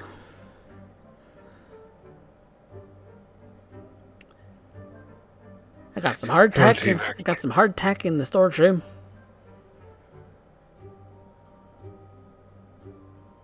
Oh. Nah. Lagan will actually get a big strip of like fat back and go cut it up and make bacon. Protein's better for you. Hardtack, it'll put something on your stomach, but protein will be better for absorbing and slowing down the absorption. Oh, maybe that's my intention, hey? I do love bacon, though. You have convinced me. How in the world do you have bacon, the fat back, in that bag, and it doesn't look like it weighs anything on you? And Lagan will kneel down. Stick your hand inside. No. No, just stick your hand inside. Is this some kind of sick trick? No. No trick. She kind of looks and inspects the bag, like she's looking for some kind of trick, because it's one of the bag of colding, right? Yes. Which is a relatively, small bag for the side of fat back that you pulled out. She's just kind of inspecting it. Is this... Wait a minute. It is magical, isn't it?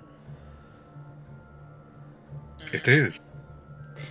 I can tell, because there's little scribblings in the thread. Mm-hmm. Okay. My arm comes off. I'm going to kill you.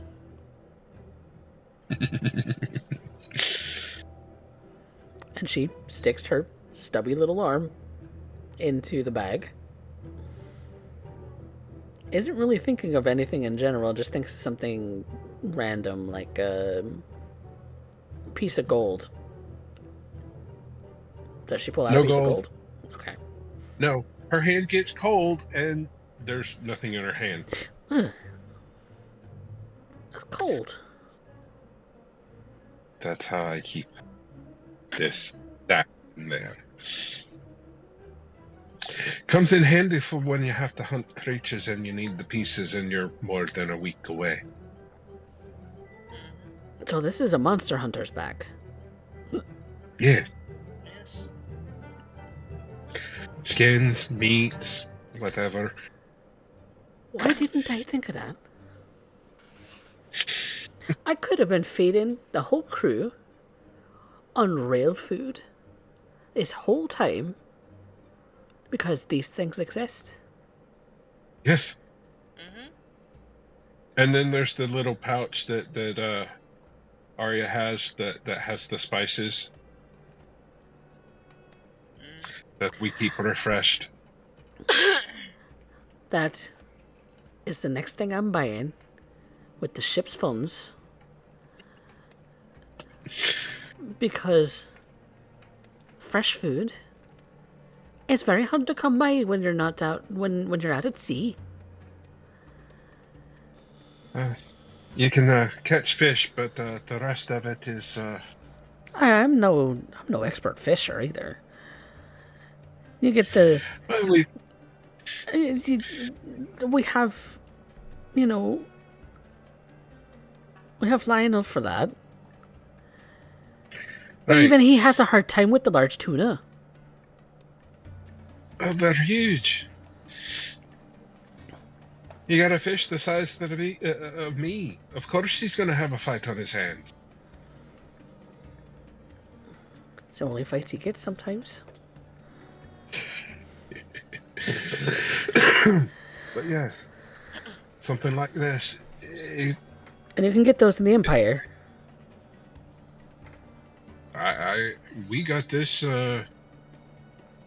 Yeah, you should be able to get them there. We got this. I believe imported from.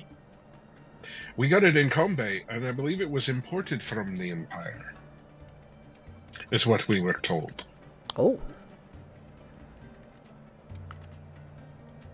We had to wait for it to be delivered. It's a special. I suppose when most of the crew is blacklisted from the port, you know, we kind of going ashore in the Empire is a little bit harder lately. Most of the crew is blacklisted. What did they do? Nothing unusual. That leaves a host of things that it could have been, and if they're blacklisted, none of them good. Well, that's okay. Maybe I'm exaggerating a little bit. Maybe it's the ship itself that's got blacklisted. Maybe not the crew. You know, maybe we accidentally forgot to switch out one of the banners once. And How do you... we might have had some illicit cargo. So how do you plan on making it to port? Well, since, you know, we're coming in on the Emperor's grace, he might see fit to excuse our past our indiscretions. Indiscretions is what, yeah. You know, because things like you know, things that make you hallucinate and make you feel good, and other such things that are not quite legal might have been on the ship and confiscated. Oh. Make sure Master Morgan is covered if he does leave ship when you get there. All religious iconography is outlawed. No, I'm completely aware of that. We've been to Coldcaster before, but that's stupid. I never know with this crew. Maybe that was part of some of the illicit substances that we had. Maybe we had some, you know, icons of Palor in amidst the hallucinogenic mushrooms. Yeah, that would do it. People want the gods. I'm not gonna deny them. How they go about their visions is none of my business. Just be careful. There's a lot going on around the religion these days, and more than one. I have no judgments on anyone who wants to pay their respects to the gods in whatever way they like. Found one and heard tell of more than one religious leader being murdered and tortured. Yeah. I have definitely heard of such things coming out of Colcaster. Some of... I'm not talking about Castor. I'm talking about worldwide. I've heard rumors of several leaders, not just in Colcaster. Father Masterson in Combe. I remember you talking about him briefly once in one of your messages. Yeah. He gave me information that was useful for you the last time. And he was murdered while we were in Combe. And I've heard rumors from Father Valentine in, I can't remember what that other kingdom on the other side of Combe was, that we visited. Has told me of rumors that he's heard of more than one of his brothers having something similar happen worldwide. Not in Colchester. Well, some people do what they feel they must, and all we can do is protect ourselves, right? Yes. You sooner die if you try to stick your neck up for somebody else to go too far.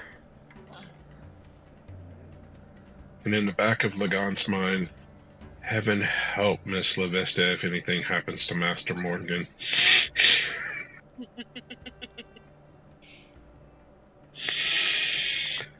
Because that will be the first person he starts looking for. But he's Don't you worry, Nan.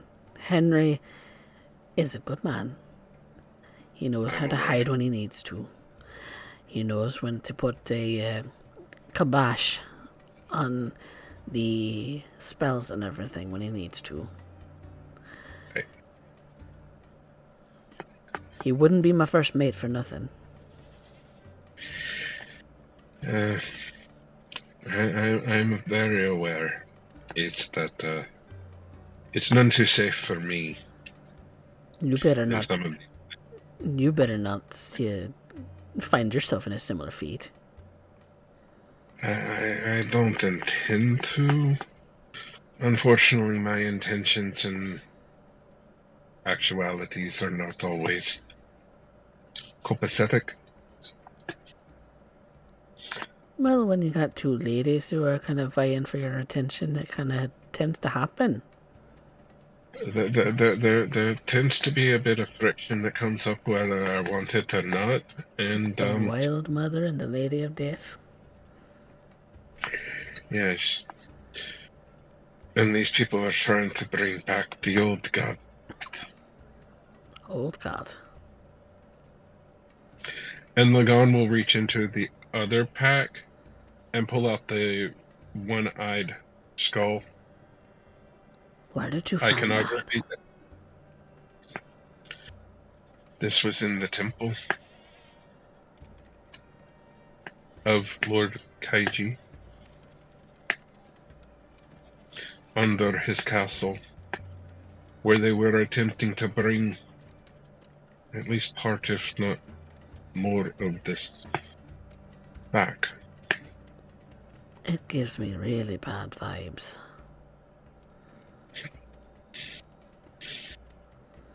It should. I don't know what it's from, but it just feels wrong. This is if my knowledge of religion has not failed me, the god of death before Ouijas. I remember Ouijas. Before the Raven Queen. I don't understand the chronology of all of it, but this was the old god of death. We just replaced. This is part of what they're trying to bring back. You know the island where you left me? In the reef?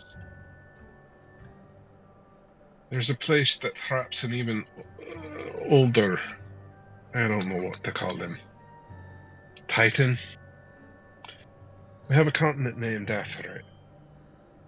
Therapist. That is another being they're attempting to bring back with whatever this is. You have become a serious student of mythology, and I am the wrong person to be having this conversation with. I'm the worst. You asked me what I was up to. Well, yeah, this is my own doing. And Master Morgan has got his hands full at the moment. Yes. So, Very full. I've been very busy. Yes, you have. Yes, you have indeed. And I'm not sure I like the look with black. I always liked your tartan better. Oh, I still have it, but, I need the armor. In all honesty. Especially if he decides to let 3, 4, 5 opponents attack him at once. I didn't let them. No, they just seem to like to focus on you.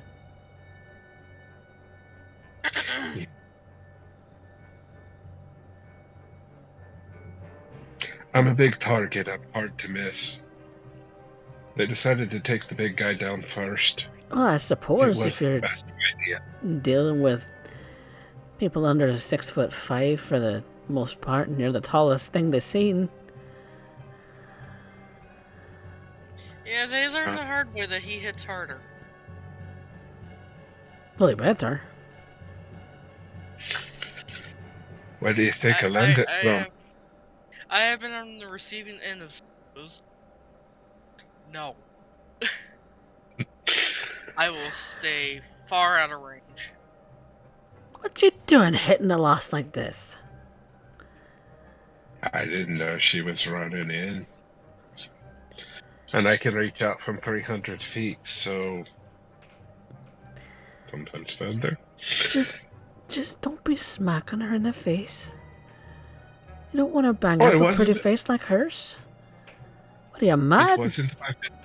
It wasn't my physical hands. No. And actually, the first time was 60 feet away. She's the one that decided to put down the bowl and get up close and personal as I let off a shatter.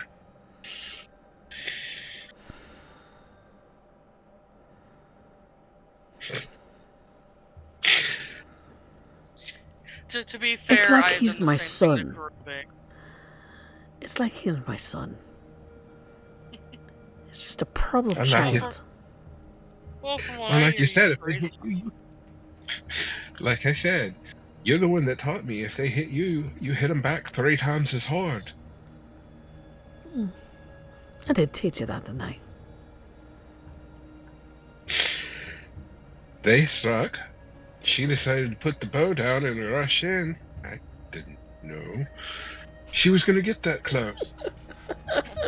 I suppose you walked into your own danger now, didn't you, sweetheart? The only thing that saved me from that was I'm a little quicker on my feet.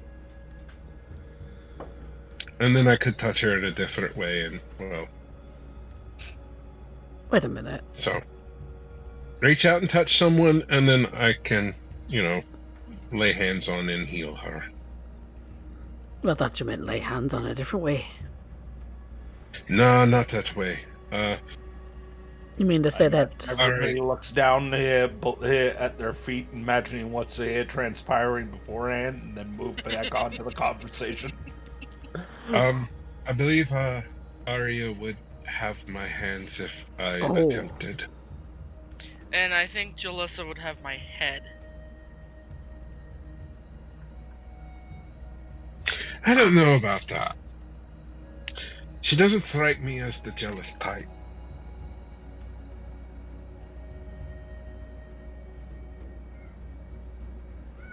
Well, don't leave me hanging.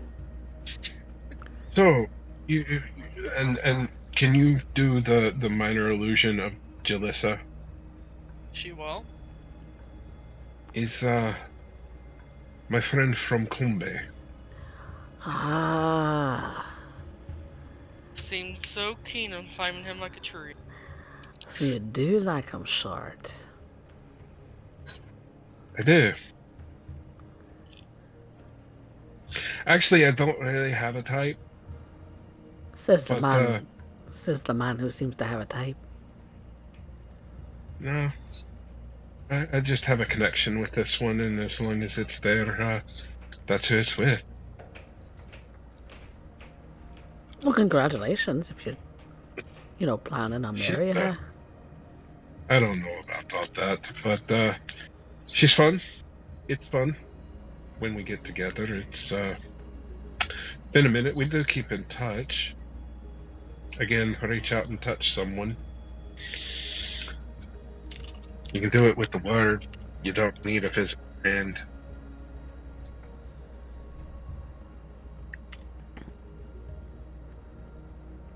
So, Vanya, you and Arya then? Mm-hmm. Most definitely. How did that come about? Just something that kind of pieced itself together naturally.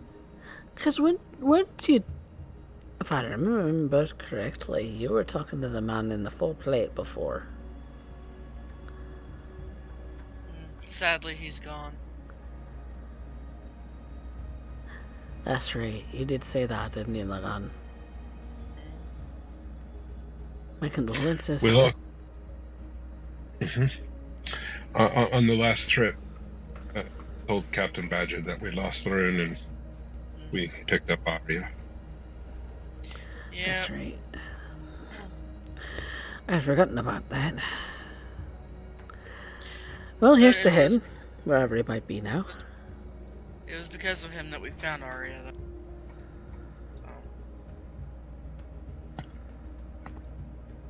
Well, I say cheers to fallen comrades. Lagan will pour out a drink. Svancha. And Chill. Vanya's gonna join him. Yep. The three drink containers clink, and each of you takes a big swig of what's left of your alcohol. Captain Badger seems to have finished off the last of that bottle, and goes to stand up for a moment, but realizes that her legs are very wobbly right now. The very short, stubby legs are very wobbly. Steady her. Lagan will throw a hand out to help steady her. Easy. I'm fine. I'm fine. I'm going to my quarters, and I'm going to catch a wink. If I can find my quarters, that is. Well, you know where the crew's quarters are. You can always grab them. Hey, the crew's quarters are occupied, though.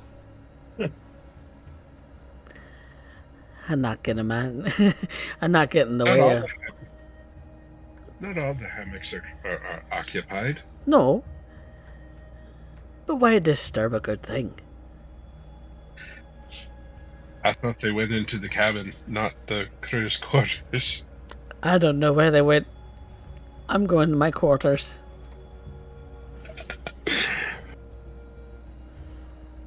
Sleep well, Cap. I'm just gonna take a nap. It's fine. It's midday. It's just a nap.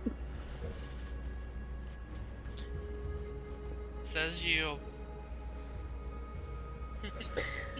And a little unable to keep her balance, she makes her way up the stairs to the deck where she can find her captain's quarters.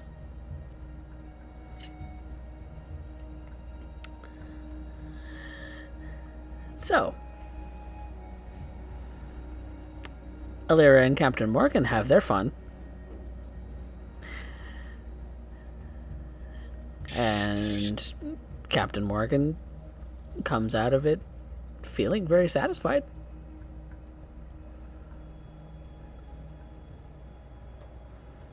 That's a lot better than what I had in my head. Okay.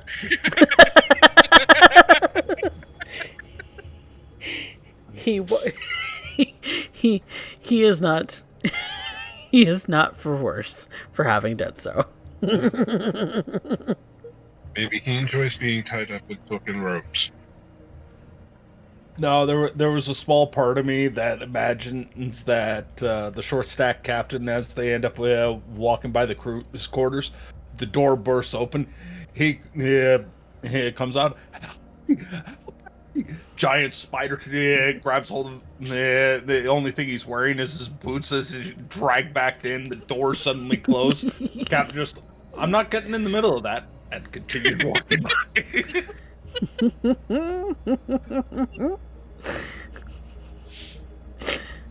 Nope. Master Morgan has had a fun time with Alira. You can make of that what you will. He goes back to his quarters to go sleep off the rest of the alcohol. He's time to sleep. All right. Well, I think we're going to take a quick break. And when we come back, we'll see what more the Lucky Sevens will get up to tonight. So we'll be right back, everybody.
Welcome back, everyone, to Rebirth, a D&D Tale, Session 60.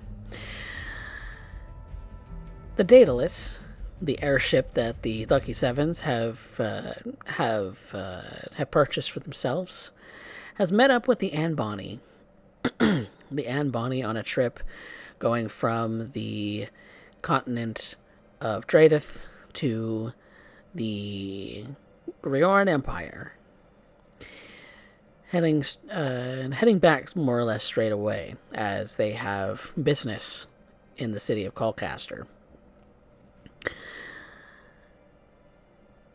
The Daedalus is kind of drifting along with the Anne Bonny, sort of staying close by as time would allow for the crew to sort of get to know each other, as the Anne Bonny does travel by sea slower than the Daedalus does.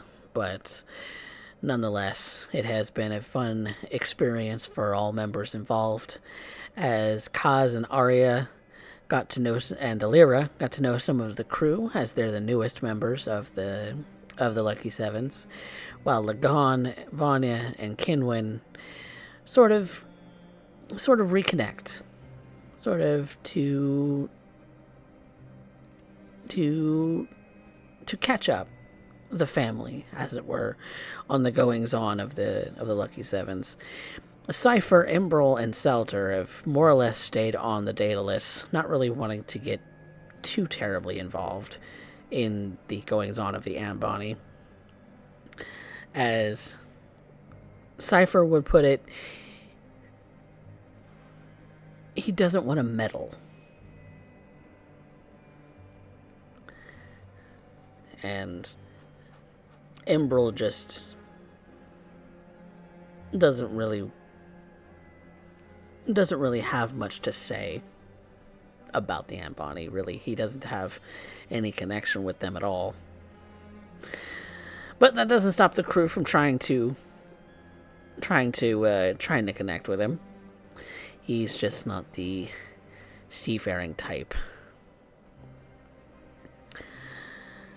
But after a couple of days at sea together, the Anne Bonny makes way to the city of Exeter, to stop by port to gather some goods before making their way to Colcaster properly.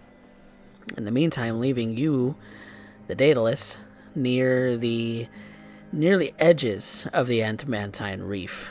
The sort of spot where if you go off the established routes, you may get seduced by a siren. Or worse, get gunned down by a pirate. So, Lucky Sevens, while you were contemplating going off to this tiny island in the middle of the ocean, 100 miles away from the edge of the reef, what do you do in the meantime as you're sailing? I say sailing, but... Well, this could have been in the 2 days that we were sailing to get here. Yep. Lagon will seek out Alira. I believe you want to ask me about my beliefs on necromancy, and I offended you with my answer. No, I don't know how or why I offended you, but through my religious beliefs, having observed what it is that you do with it, is not the problem. For you, it is a tool. The part that is most disturbing and is an anathema to me is when you use it to pervert or extend someone else or yourself's life unnaturally.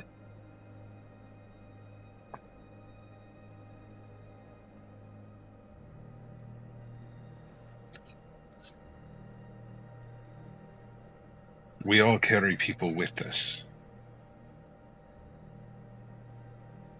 You might I notice her believe- eyes glance at her staff, and then back to you when you say that.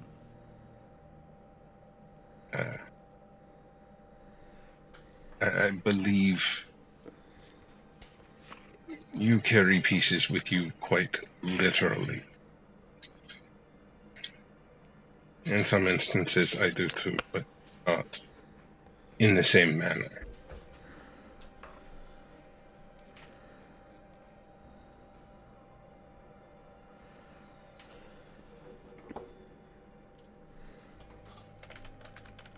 For you, I believe it is a value and a reverence. Others may not understand. Difference of perspectives. But if I offended you, I meant no offense.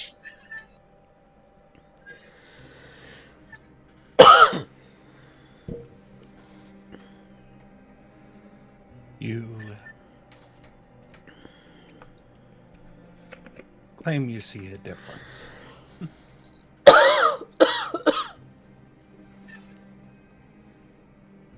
I suppose that is required to reconcile your faith.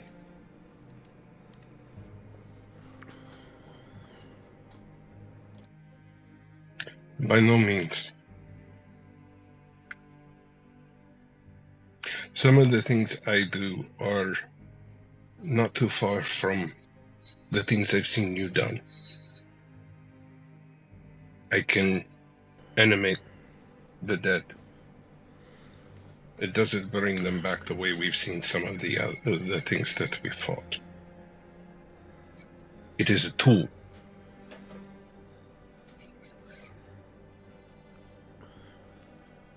For me, it's the perversion, the extension of unnaturally longer lives, be it yours or someone else's. It prevents the soul from going where it should go.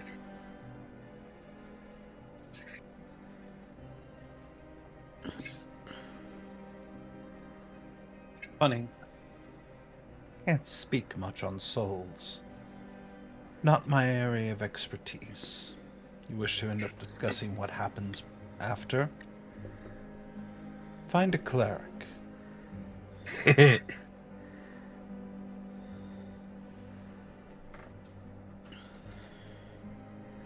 What we do may have similarities on the surface, but it is not the same, Lagam.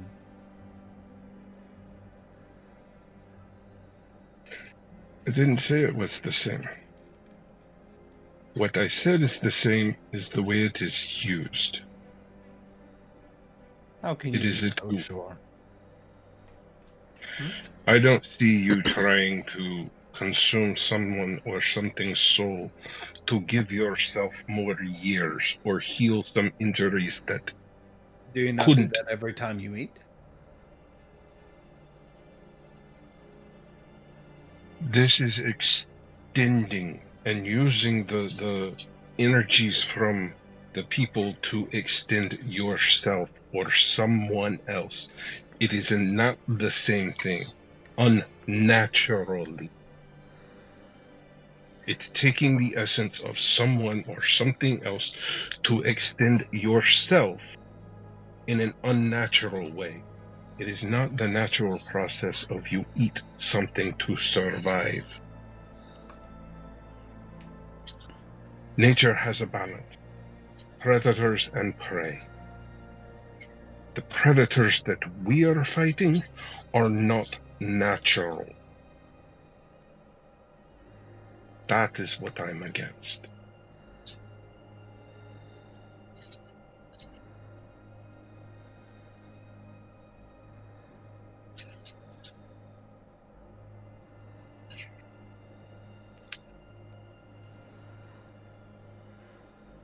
She looks to the head of Gulant, her dearest mentor. At this point, Most of the eyes have been eaten away. But she looks at it as though it looks back at her. As though she's half expecting it to answer. And there's a softness in her eye when she looks at it.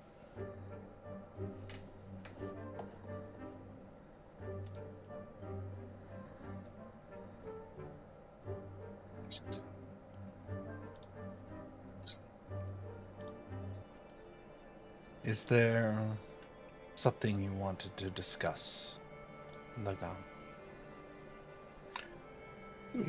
First, to start off with the apology that if I had offended you with that, that was not my intent. But yes, I would like to know more of you. And what it is that you would be doing here on the surface for your queen.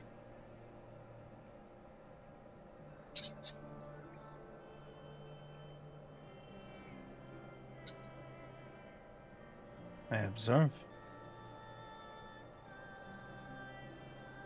I experience. I see what world exists above.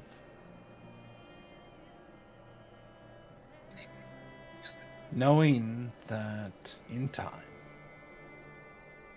the calamity that burned the world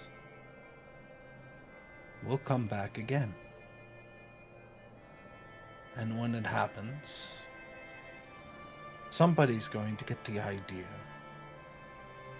to go downward, to find shelter in the places where sunlight will never reach. And when they do, would you like to know if they come as refugee or conquerors by necessity?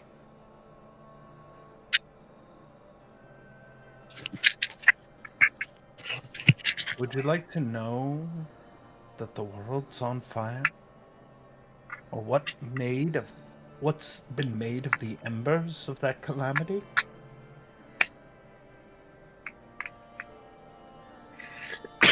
My ways are not your ways. And I have tried to observe with a curious and open mind. Even if it went against my own sensibilities. For my ways are not your ways.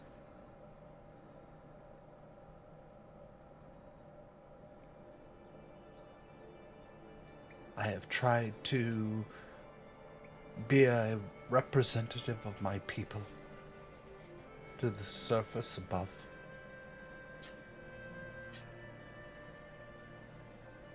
But in truth,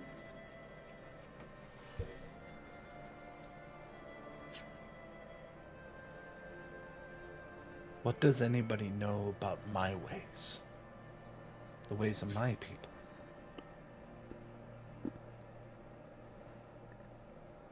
Would you really wish to know, Lagon? Because I said it before, your ways are not mine. You say it, we operate similarly, but I see a vast gulf, an innumerable chasm between what you do and what I do. And for you to pretend as though that did not exist, as though it's not seen, to ignore the blatantly obvious, how can I take anything but offense? When you say it as though an authority on high. Like you already knew. I am a cleric. As you so eloquently said, go ask a cleric. I am one. I would not have asked you these questions if I were not interested. No, my ways are not your ways. Your ways are not my ways. But I would get to know you. I did not say that everything that we do is similar. I was simply using that you had asked me a question before about necromancy, and my answer seemed to have offended you. I was simply trying to apologize for that and explain that in some instances, the things that you do and the things that I do are very similar. I'm not ignoring that there be some differences in how things are done. And if things are so blatantly obvious, I apologize that I don't see things the way you do. You don't see things the way I do. But I am trying to extend a hand and reach out and cross that chasm, not keep the division going.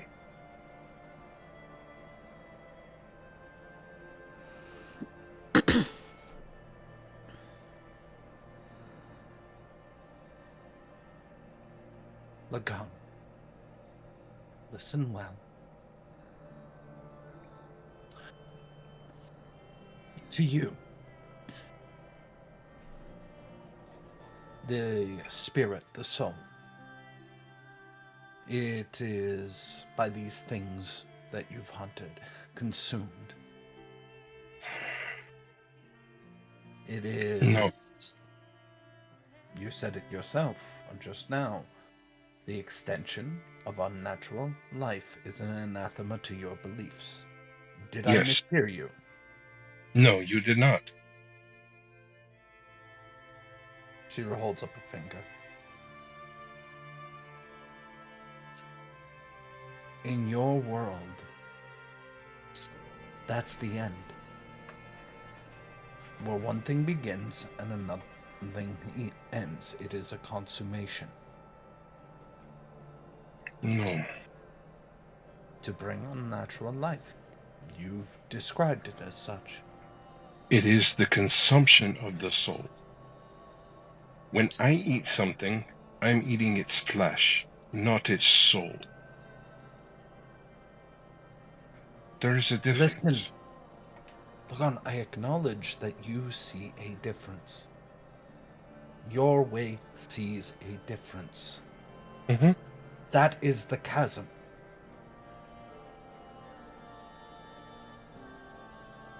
There is a natural order to where the essence of that thing would go. The physical body, once is done, is dead, is the shell of what was there. The essence of it goes somewhere else. Where that is, I don't know. What I'm working to prevent is the abhorrent use of that essence to extend or bring something back that was gone. That's it.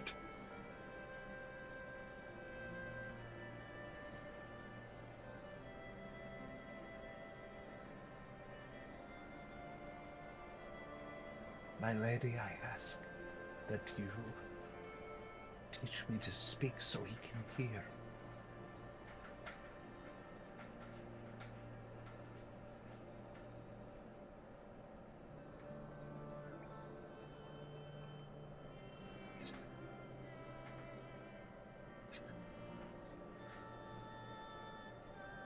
In the world I exist, you... No. More rather, I. Me and Gallant are not separate.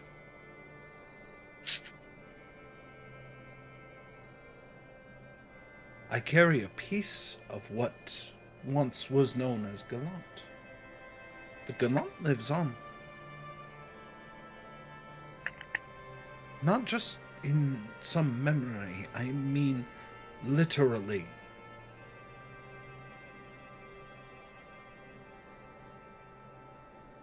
These, he gestures to something squirmy, maybe coming out of the nose cavity where his nostrils once were. That is a child of Gallant.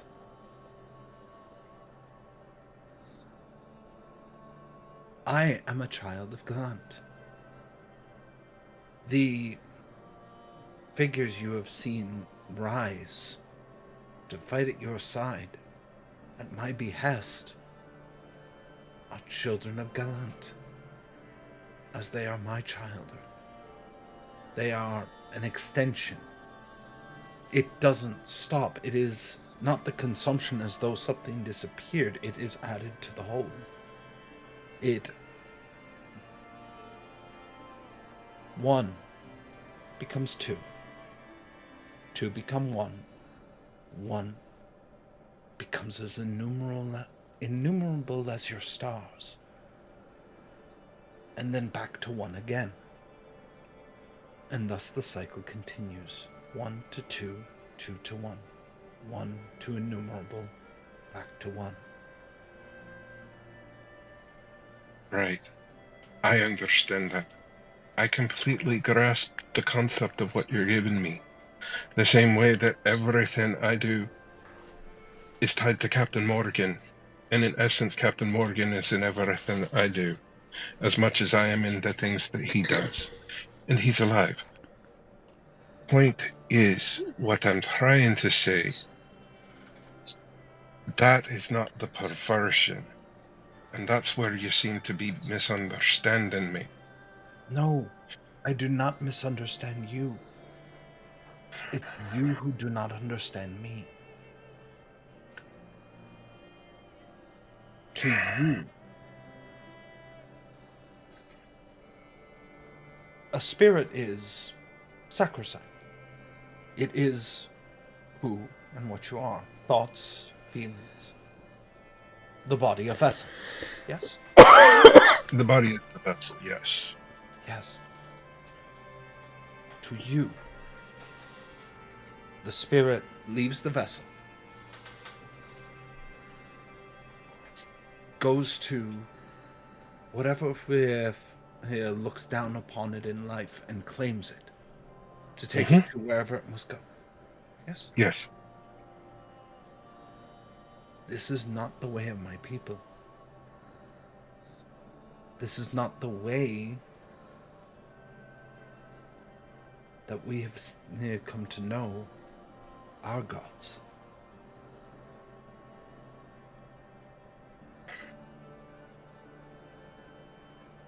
When you talk of consumption, unnatural, I see as a continuation.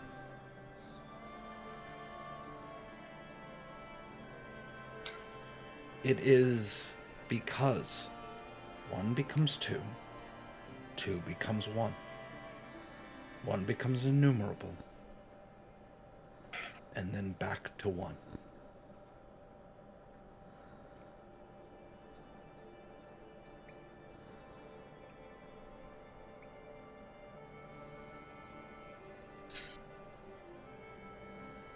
And I wish I could speak the words for you to... for you to know beyond the words.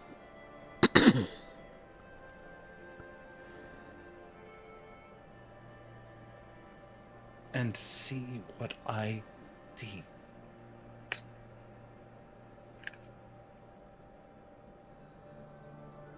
Like pollen of a single flower.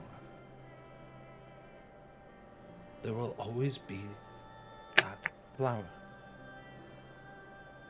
Like moss that grows, it is all around you, and yet it is one. Water you dive into the ocean right now. Water is all around you, and yet it is one. But it is many at the same time. I understand the concept of what you're saying. I don't see the things that we're fighting as you do. You see it as a continuation. I see it as a perversion of keeping things from where they're supposed to go.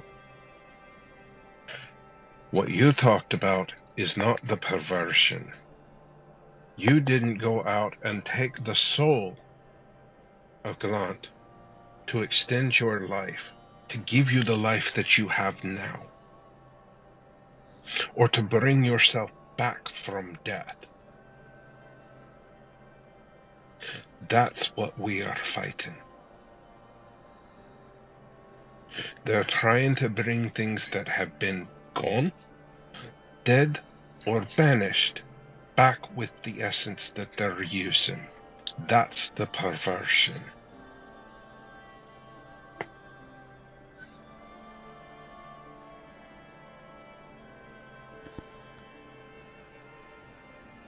It's not a continuation. It's altering the natural flow. To bring something that's already gone back from somewhere it should have no purpose here.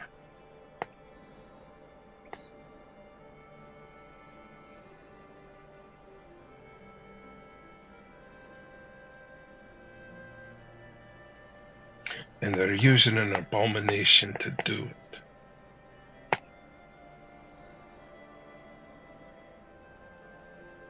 Her eyes continue to stare at Gallant. Sad way.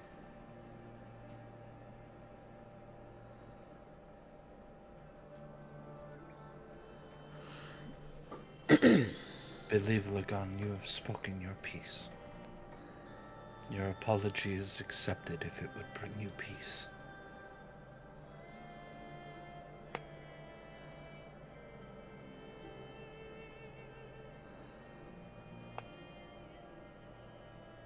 It is appreciated whether it brings peace or not. I wish I could truly understand what it is that you are saying, and you could truly understand what I'm saying.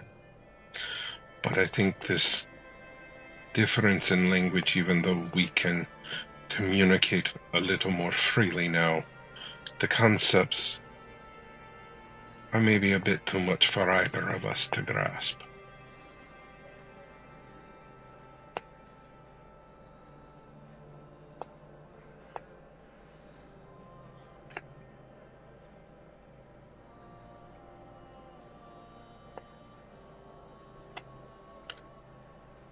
But I thank you for your time. I'll leave you in peace now.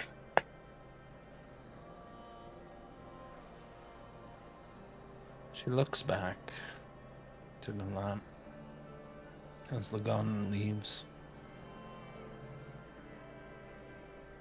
It's hard not to think back to the night in Diamond City,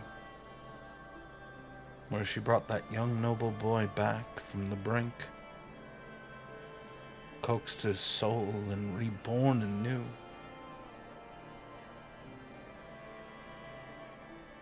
Soul consumed and forced into a new body, a natural life. The part she probably didn't tell Lagan is that almost every night before they ended up setting sail, she tried to do the same to Gallant, to bring him back. Over and over she tried to coax him back home.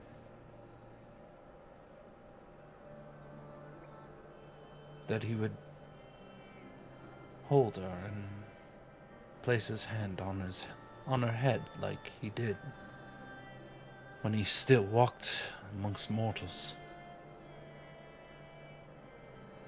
Instead, she was greeted with silence.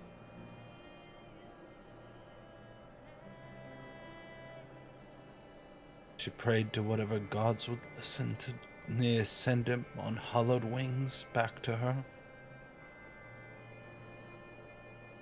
A pupil without a mentor.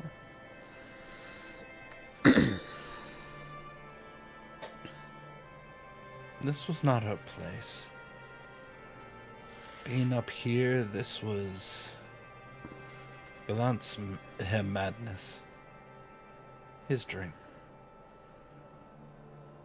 And now she exists in his funny little world of giants and dragons and fire that illuminates the sky.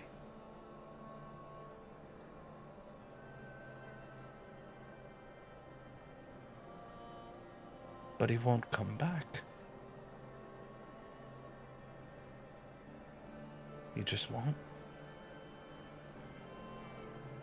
Did you do something to offend the gods, or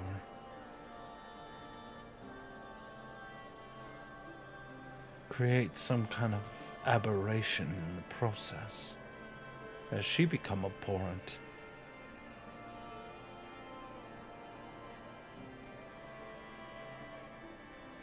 One becomes two. Two become one. One becomes many. And back to one.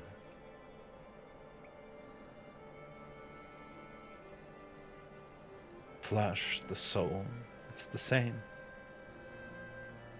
Splintering into shards and glistening like the stars above their heads as they sail through night sky.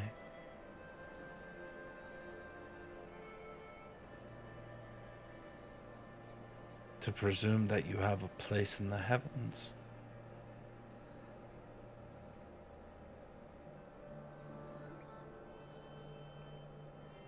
She couldn't think of anything more sad.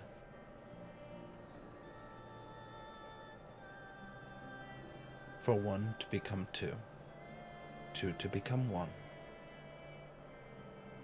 And then to stay as one.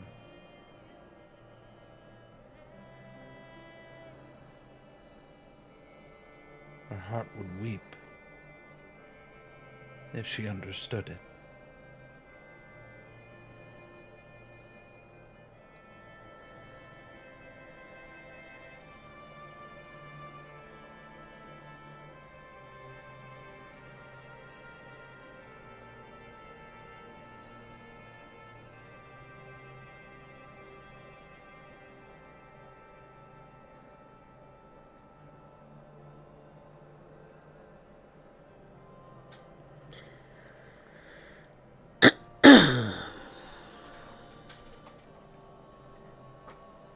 Well,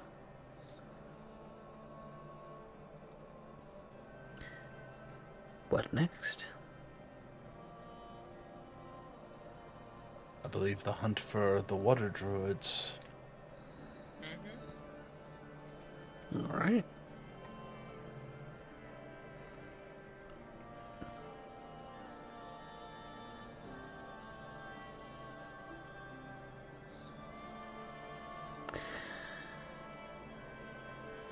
So, moving on to that, finding some druids.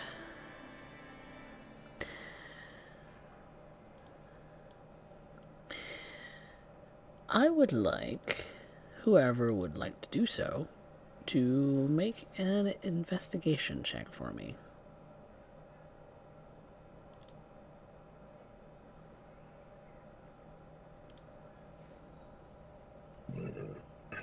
You asked for earlier, or Vanya?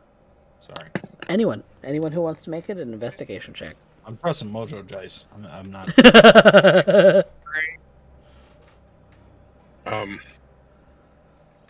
20 total. Ooh. Natural 20 plus 0. Nice. Well. Plus the Mojo Dice. Yes. The fact that you have served on many different kinds of roles when it comes to the operation of a ship, it comes naturally to you to keep your eye out on the water for anything that might be of any kind of clue. So, in order for flying towards this sort of safe haven sort of island isn't too hard. You get a sort of direction from Captain Badger about where it should be, and what do you know? It is exactly where she said it was, and it's a very small island. It barely just pokes out of the water with with the surrounding sort of reef and beach. It's from the area you judge, it's less than a mile in diameter all around. But it's definitely got one side that's very rocky and craggy, and the other side just kind of dips into the ocean. The the crags only reach probably several tens of feet. They're not very tall at all, but the side of it does look like it does have some kind of an entry point where there is a cave that is on the crag side of the island. You see that there's on the top of it also some grasses and some flora that are there, some palm trees that have big ripe coconuts that look like they're about ready to fall off the tree. And so you have found the island you were looking for.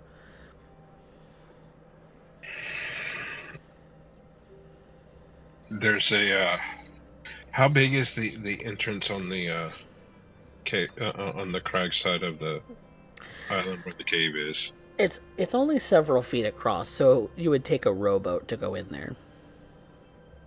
And you do have a couple of those kind of mounted to the side of your ship. Yes. Well, let's see.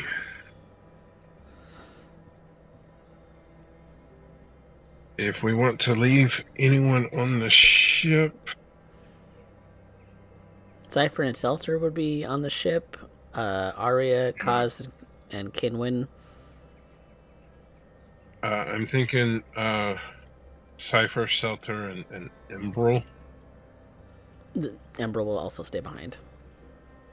And then Lagon would cast water walk on everyone, so we don't actually need Okay. the boat. We can just land the boat, get out, and they can go if they need to find a safe harbor, because I can always reach out and touch somebody with sending if they're not here. Okay. So you lower the anchor so that the ship can stay put on the water where you put it.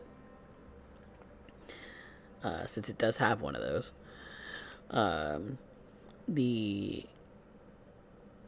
The lot of you who are going out into the island will have water walk cast on you. How long does that last? Give me just a second, pull it back up. I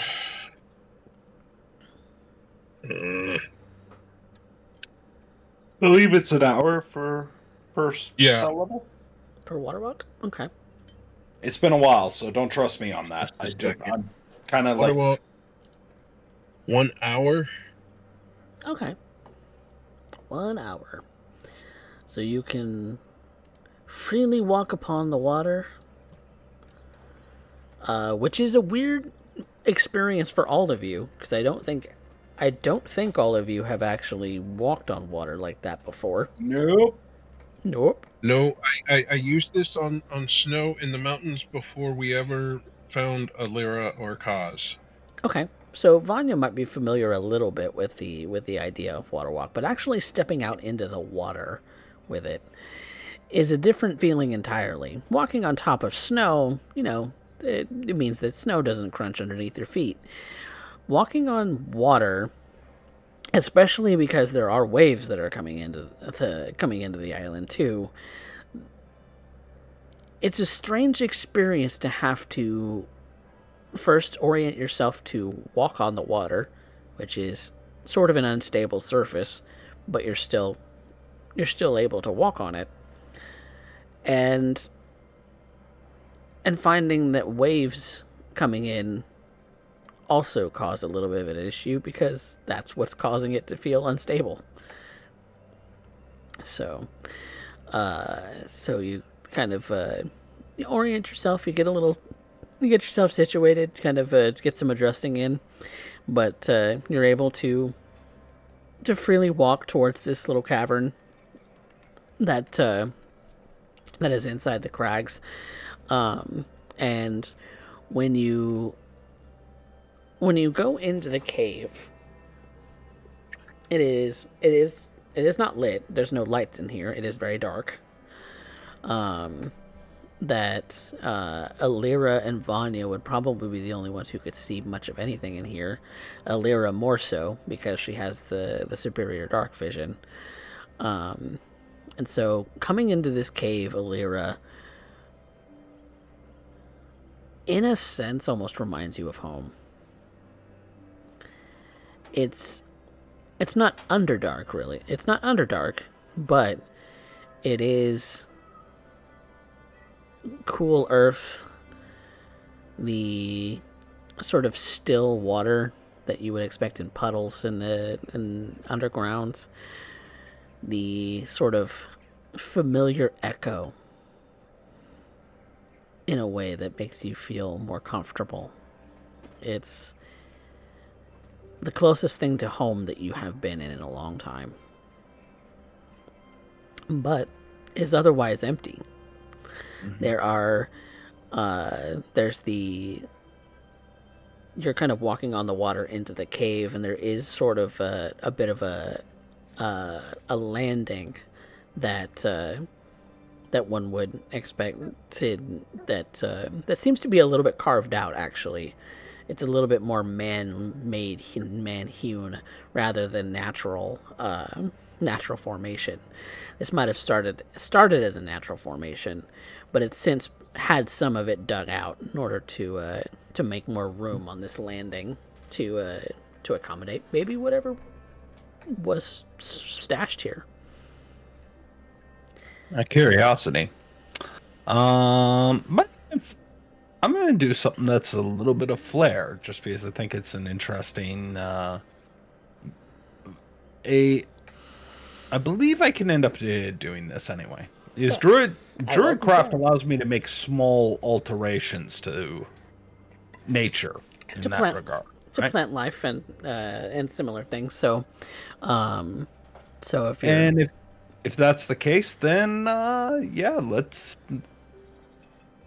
make this place feel a little bit more like home. So she taps, making a single ripple in the water, allowing that ring to expand and encompass the whole pool. And then it starts to glow, much like the pools in her homeland. Okay. So adding a little bit of bioluminescence to the surrounding area gives it a little bit of light, a little bit of dim light in a sort of cool green sort of a tint. Very much like what y'all saw in the Underdark, especially in the Drow City. The Drow City was chock full of this stuff. So, just a little bit of glow in a dark little cave. You do see. With the light being added, you do see that there are signs that crates and barrels and things of that sort have been stored here and moved. It's like drag marks, like little bits of wood. So this has been a stash spot, that's for sure.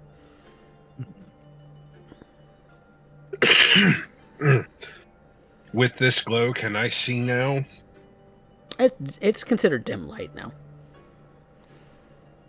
You said there's drag marks and things. Can we determine the direction that the stuff would be being moved? Is it back towards the water or away from the water?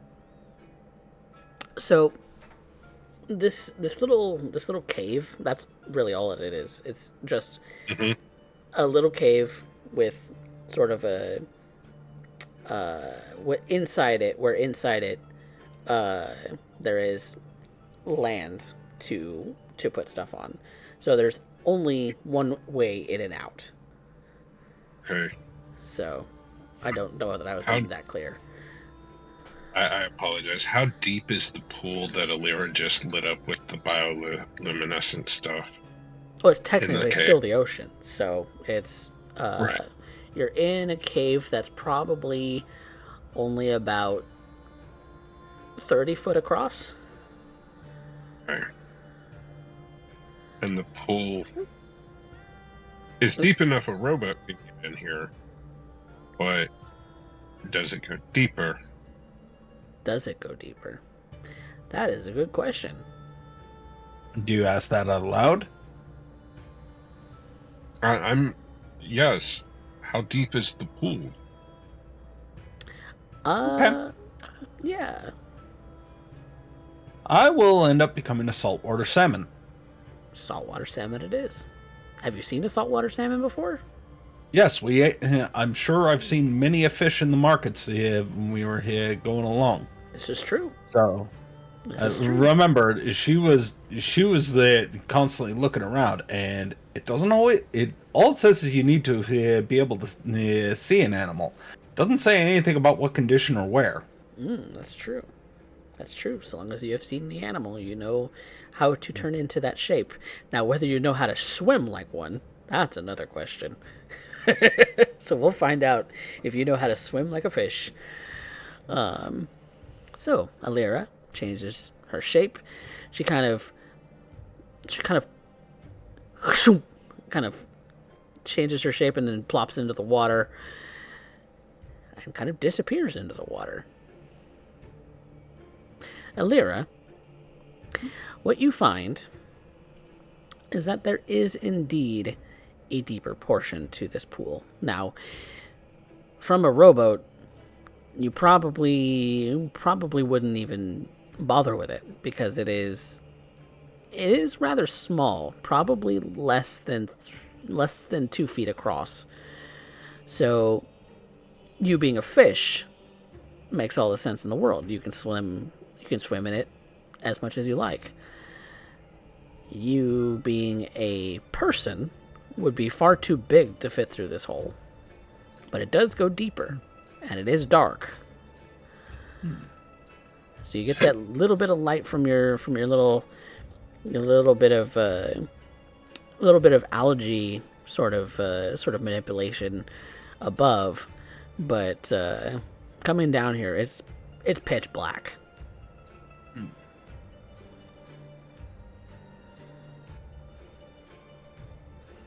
I continue to follow this like 2-foot tunnel as you've described it. Yep. And I am sure sometimes I gotta feel it along with a fin or boop it with a snoot, but I am feeling my way through this. You feel along it, and it doesn't go terribly far. Maybe 30, 50 feet, something like that. It's a little hard to judge, but it's not terribly long. And then you find that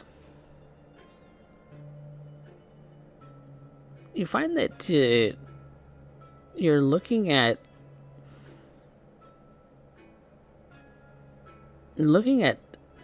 what looks like ruins at first.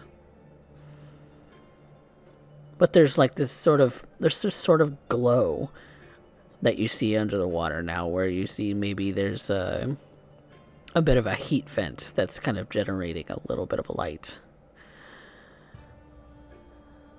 And you go a little deeper, following that light a little bit. You see a little bit more of these sort of coral structures. Mm-hmm. And you find other fish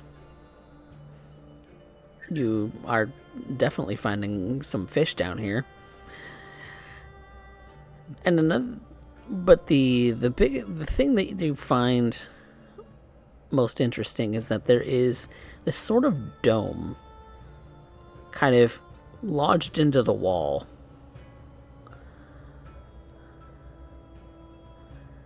And you're starting to hear singing.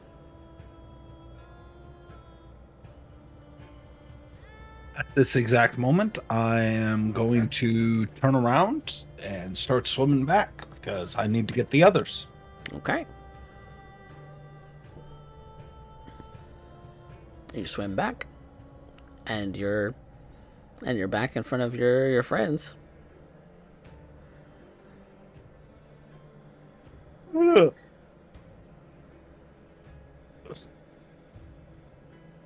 I come out of the water, transforming back into my original form. I think I found them. Oh, wonderful. How far down? How far down isn't the problem? Well, for you, not for me. What is the problem then?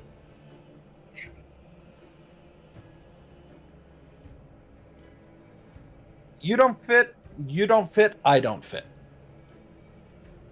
That is a problem. So I'm going to make everyone fit.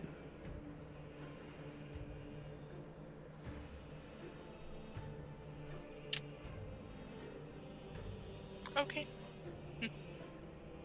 How do you go about making everyone fit, Alira?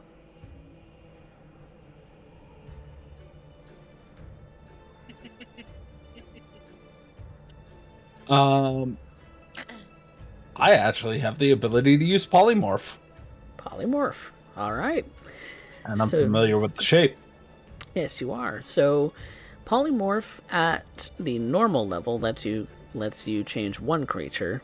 I believe it's originally a level 3 spell. Let's see here. I know you can upcast it. Yeah.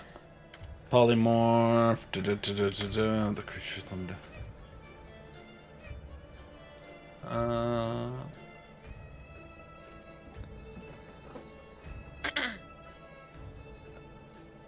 Yeah, it requires concentration. It does. Mm-hmm. And I can only choose one of them because I only have one more change shape back. Oh, yeah, because it's a 4th level spell and there's no upcasting to change additional creatures. Yeah. Well, actually, no. I can do it. Mm-hmm. I can do it. It's just going to require a lot of back and forth. Can Kinwin help with that as well? Because Kinwin has polymorph too. Oh, yeah, I believe he does.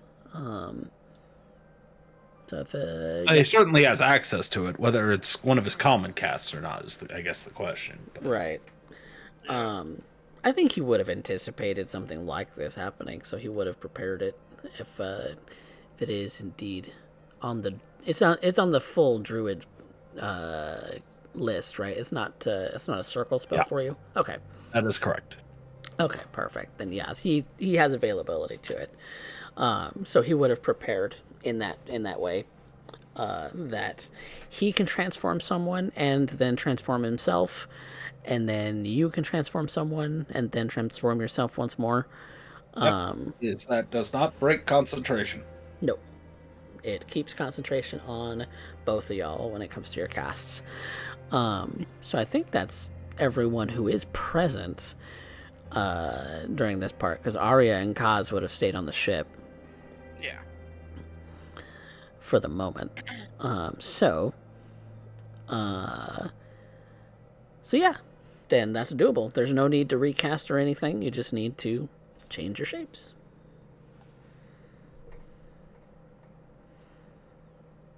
So, all right. Spend the appropriate spell slots, and wild shapes, and all 4 of you are now saltwater salmon. And you find yourself sort of swimming through this tunnel. It's very pitch dark. You're kind of feeling your way through it. You eventually come to a sort of larger chasm that, like I described, has this sort of glowing heat vent underneath it. The structures themselves look like they're made of coral. And there's this dome sort of in a sort of rock wall that you see that looks like it's made of glass. And there does appear to be an opening. So you kind of do your fishy swim up towards it and make your way towards it. And what you realize is that you are starting to hear singing, all of you now, and that when you're kind of swimming in this space, you do see what almost looks like a woman, as in it has hair and the body of a woman, but it seems to swim around like a fish.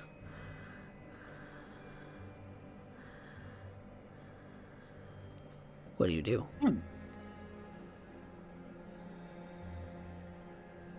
Good question. I know I want to investigate the dome, but the rest of these fish, not sure about the cut of their jib. Yeah, because you see, the standard fare when it comes to actually tropical, coral dwelling fish. You're seeing little pokes of sunlight starting to come in a little bit in this particular area, as there's maybe some points in which there's like cracks between rocks and things like that. But yeah, this dome sort of is very interesting, and you see that this particular woman fish thing is just kind of swimming around. Maybe is doing a sort of patrol circle. Almost. She seems to go to some of the fish, interact with them a little bit, turn around and start looking at some other things. You do see that she has sort of webbing between her fingers. She does have arms. Mm-hmm. I'm a curious little fish at this moment, and I'm going to swim right along with them as though I'm joining formation. Okay. You know what? So will Vanya.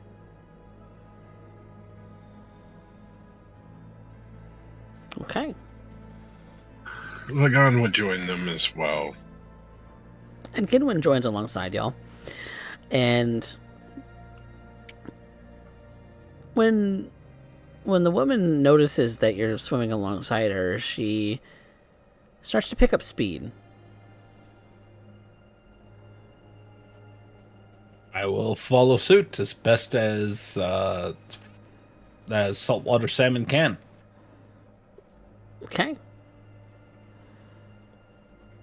Likewise. Follow suit. Okay. So everyone's just kind of chasing after her, kind of trying to keep in line, keep in formation, that sort of thing.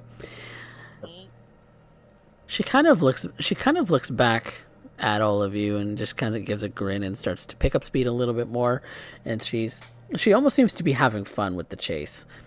And when she stops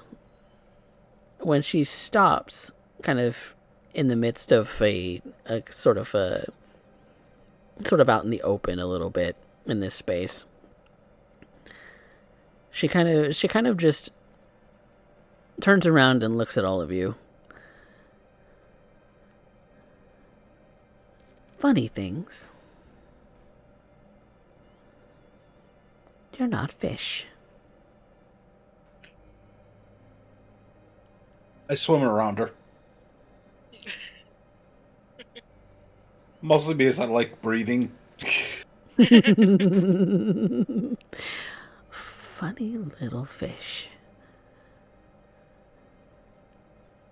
I wonder who you are, but I bet that if I poke you just right, you're not a fish.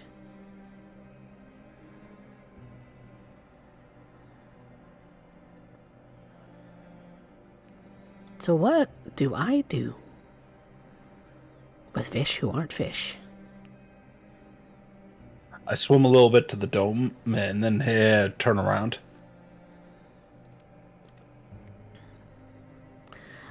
I suppose asking questions wouldn't hurt. And so she... I do a barrel roll now. She kind of does one in turn as well. And she just seems to be having fun swimming. She goes to the dome. She opens it up, and when you swim inside, you do realize that there is this sort of air pocket in it as well, that's being kind of kept above, kind of at the very top of the dome. And so she swims up to the top of the dome where this air pocket is to indicate for you all to follow. We'll follow. Following it. So do you release the fish shapes? I do. And Kinwin will also release the fish shapes once he realizes that Alira's done so. And Kinwin says to this sort of fish woman, I am Kinwin Silverwolf of the Children of Earth. I have come to pay my respects to your elders.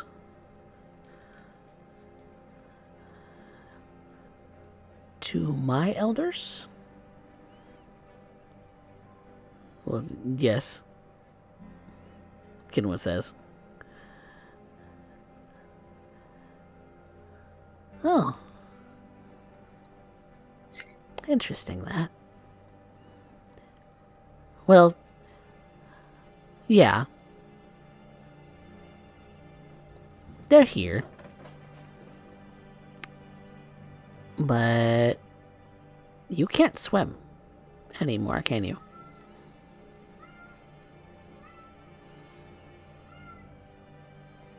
Not well. I hope you can hold your breath.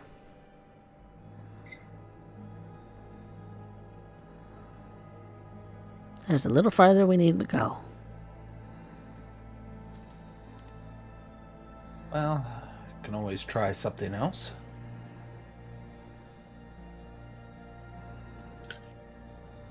And go ahead. How long do we have to hold our breaths?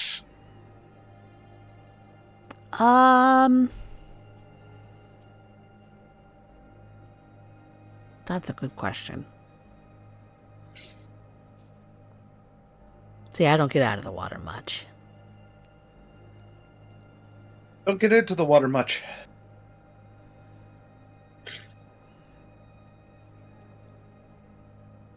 I've spent That's most how of I my can life tell. on the water. That's really how I can tell. You don't swim like salmon. You swim like So people that's- pretending to be salmon. A lot of people pretend to be salmon? I thought Well, that was... on- never mind. Only those who maybe are gifted with certain abilities that allow them to change their shape.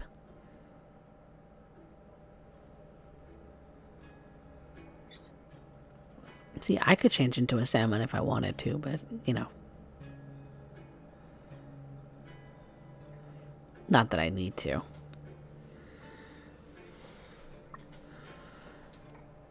But yeah, it's maybe another couple of minutes, at least.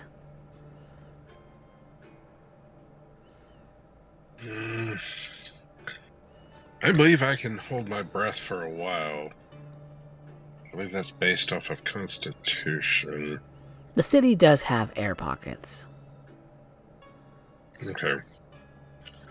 So it's only for a little bit longer. So we can make it to air pockets and get our breath and continue, then I don't think that we necessarily need to change into anything else. Well, I could try. I'm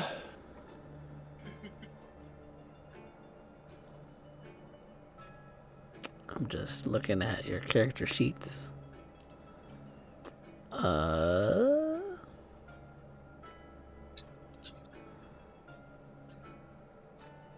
Okay.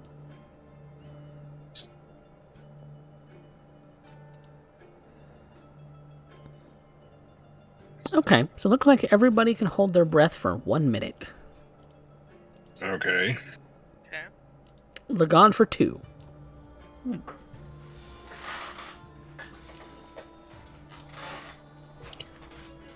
Would that be enough time to get from this air pocket to the next? I think we're about to find out. Because swimming also means that you are half your normal speed. Yeah. As a human form. So you can only travel at 15 feet per 6 seconds. So this fish person obviously has fins and is able to do so, and seems to be able to breathe water, as it doesn't seem like it's necessary that they have this air pocket. So they kind of slink into the water and go down to the into the dome a little bit more, and start turning a mechanism on a hatch. And when this hatch opens, there is water on the other side. So you start to swim through. But it also seems that the water's kind of pulling you in a direction too. Uh-oh. So make a perception check, all of you.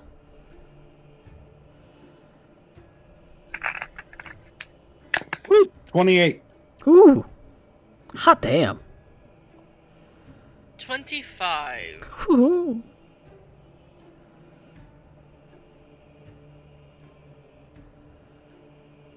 $27. Okay. Everybody's hot. Everybody's on it. So you realize that this hatch kind of opened into a little bit of a vortex. And the reason for that is because the water is being sucked out of the dome. And you kind of are washed out and kind of come to the edge of an angle that kind of seems to go straight down. So you're kind of going through a tunnel a little bit, and then the tunnel goes straight down for a bit, and then when you land in more water, the water is then still, and the sort of fish woman starts to lead you away from the entrance towards somewhere else deeper into the cave. And you start to swim. Because you kind of saw this coming, that it didn't really catch any of you off guard, and you weren't really bashed around to lose any time that you might be having holding your breath. It's a strange sensation to get pulled along in the water, but it is Alira, it's like doing some of the cave lake diving that you've done before. So this is something that's not unnatural to you. This comes very the swimming through a cave to get to another point in the cave where it comes up for air. That's common in the Underdark. And so, just as you feel like your lungs are aching for air, you all find yourselves kind of cresting up into an air pocket that seems to open up a little bit more into what you would probably find like ramshackle sort of lodgings. You look about and you see that there are people as well as these sort of fish folk that are in this little camp. That's really about the size of it. It's not anything huge. There's probably a dozen people down here at most.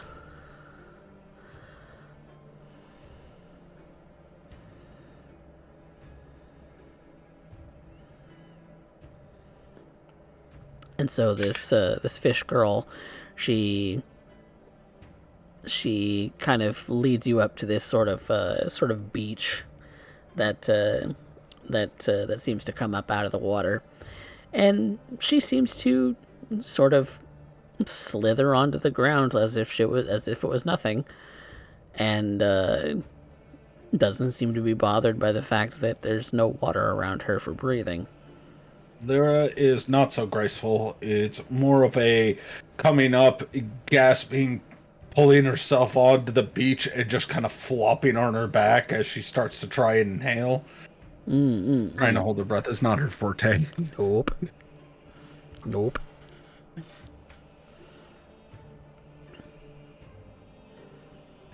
Lagan, being the more practiced of the holding of his breath, being that he lived out at sea for a long time, is probably the one who isn't suffering from some kind of inhaling gasp. Vanya, it was stressful towards the end there. Oh yeah. Her lungs are starting to... I think it wouldn't be quite as hard on Kenwin either with the cloak of the manta ray. Oh, yeah, he did have that, yeah. The water. Yeah, he does have that. And so, Kenwin seems alright. He's kind of walking up on the beach, like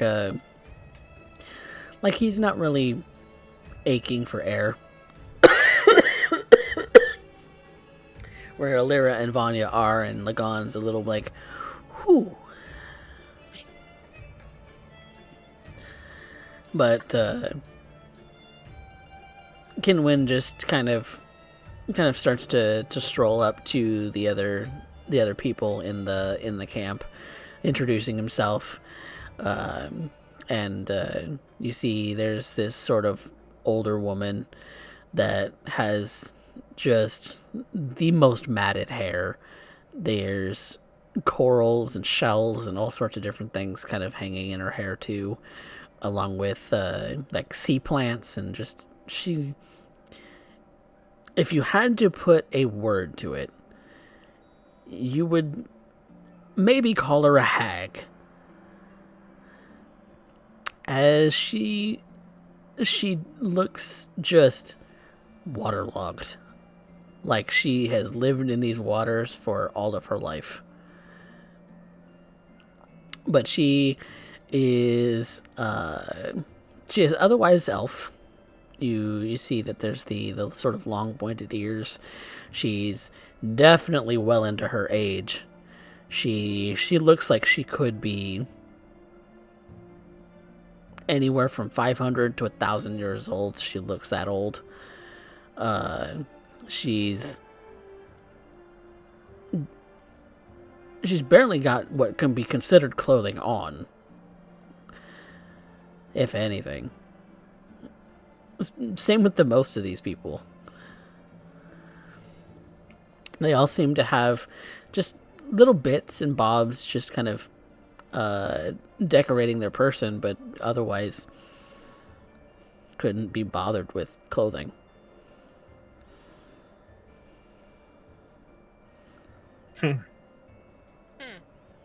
You might see a person here and there who looks like their job is maybe of a protective nature, where they have an actual weapon, a shield, and maybe some carapace or a coral for some armor, or something else to that effect.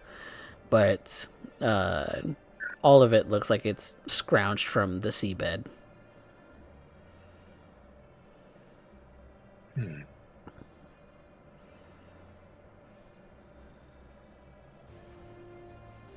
So, I think that's a good place for us to leave it for the time, as we will find that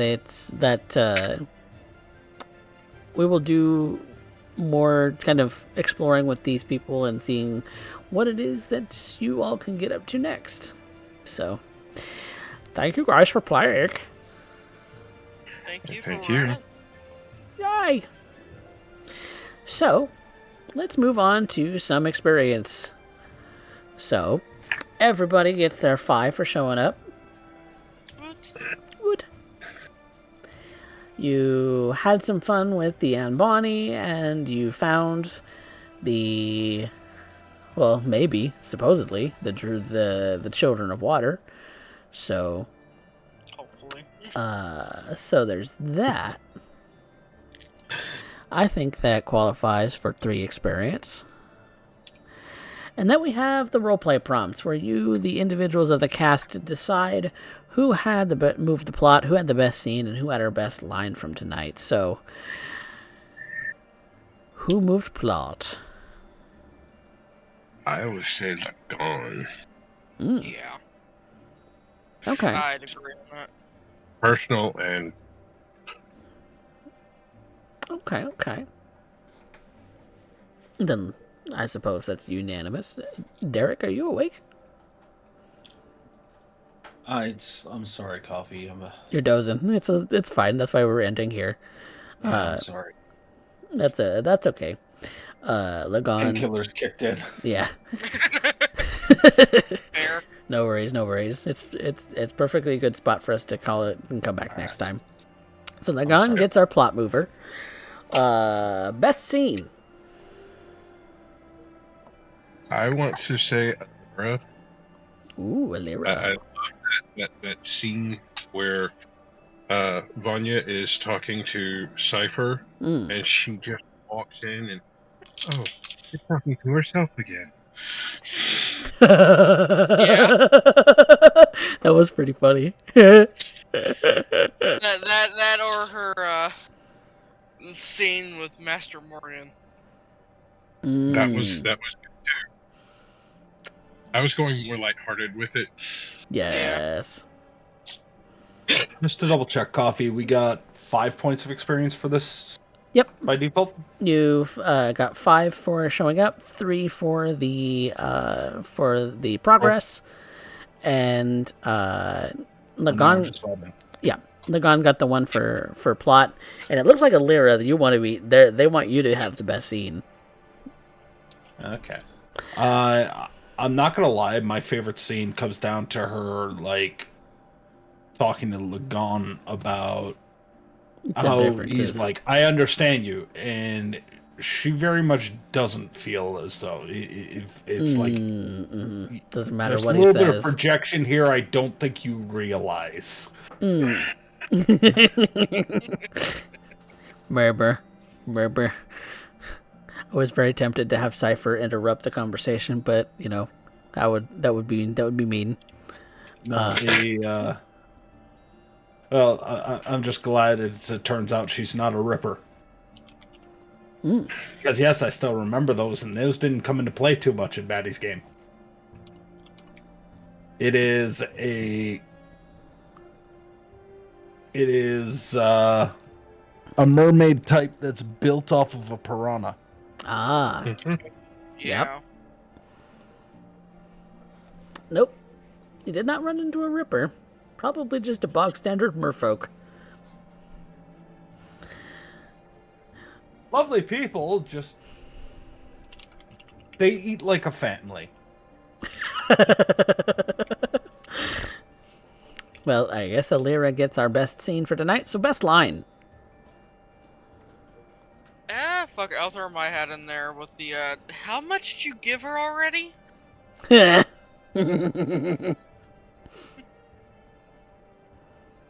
I'll go for it.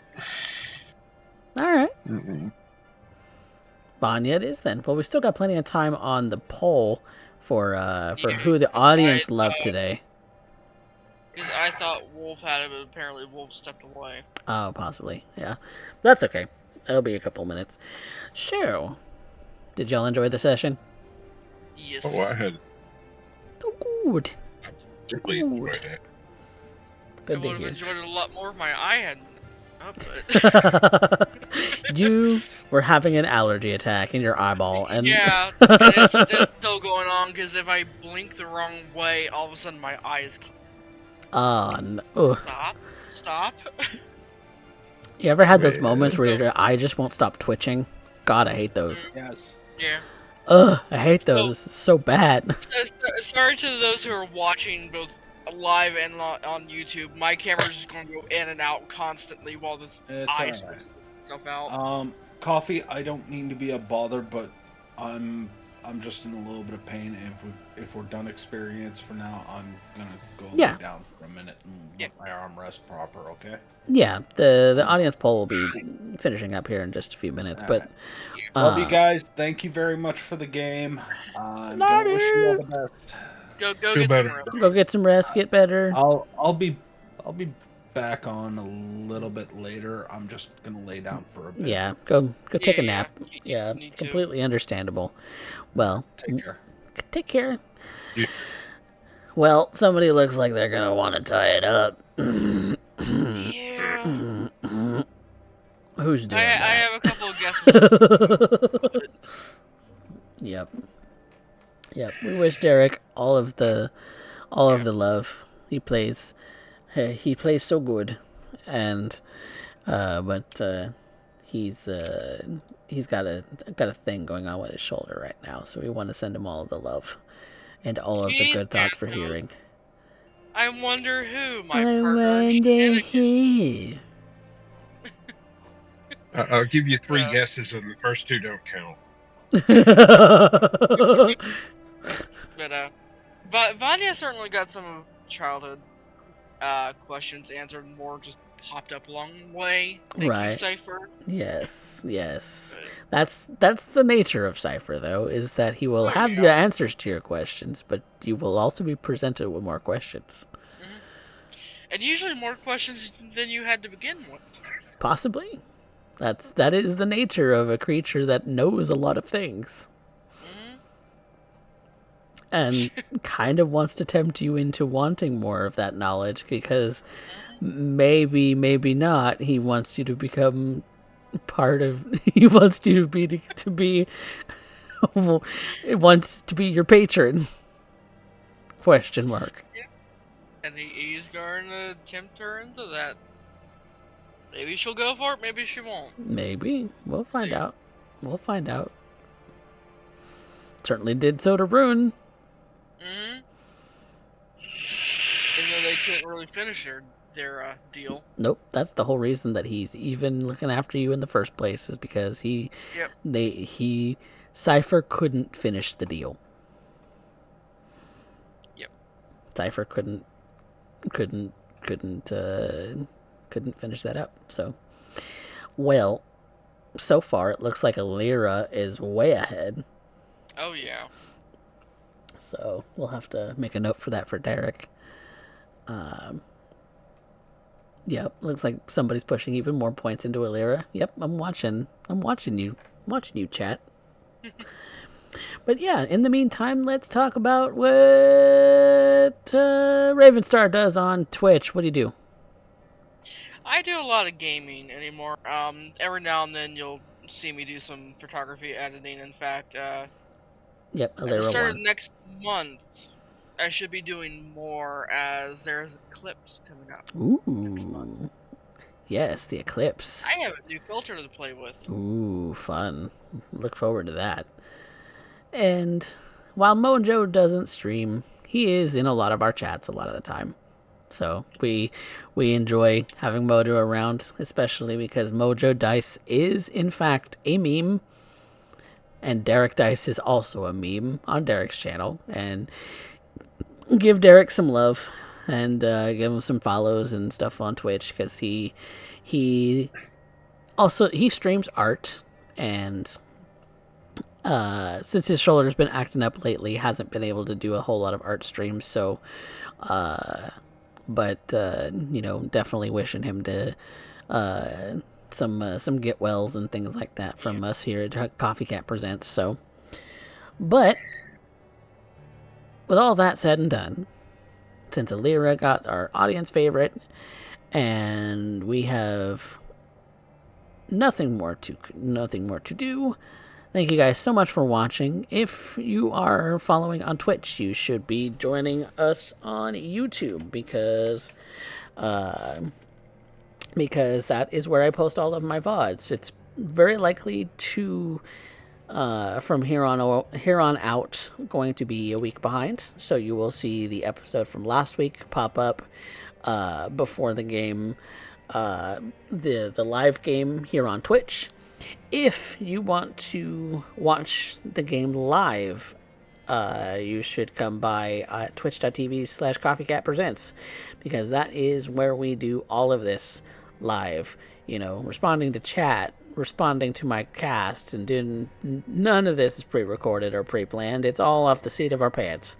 And so that is how we do things around here. So be sure to follow, like, subscribe, all of that good stuff. Leave a comment if you are inclined to do so, because that's how we appear places. So yeah.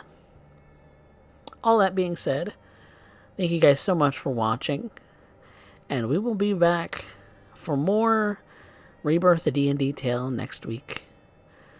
So until then, say good night, everybody. Night. Good night.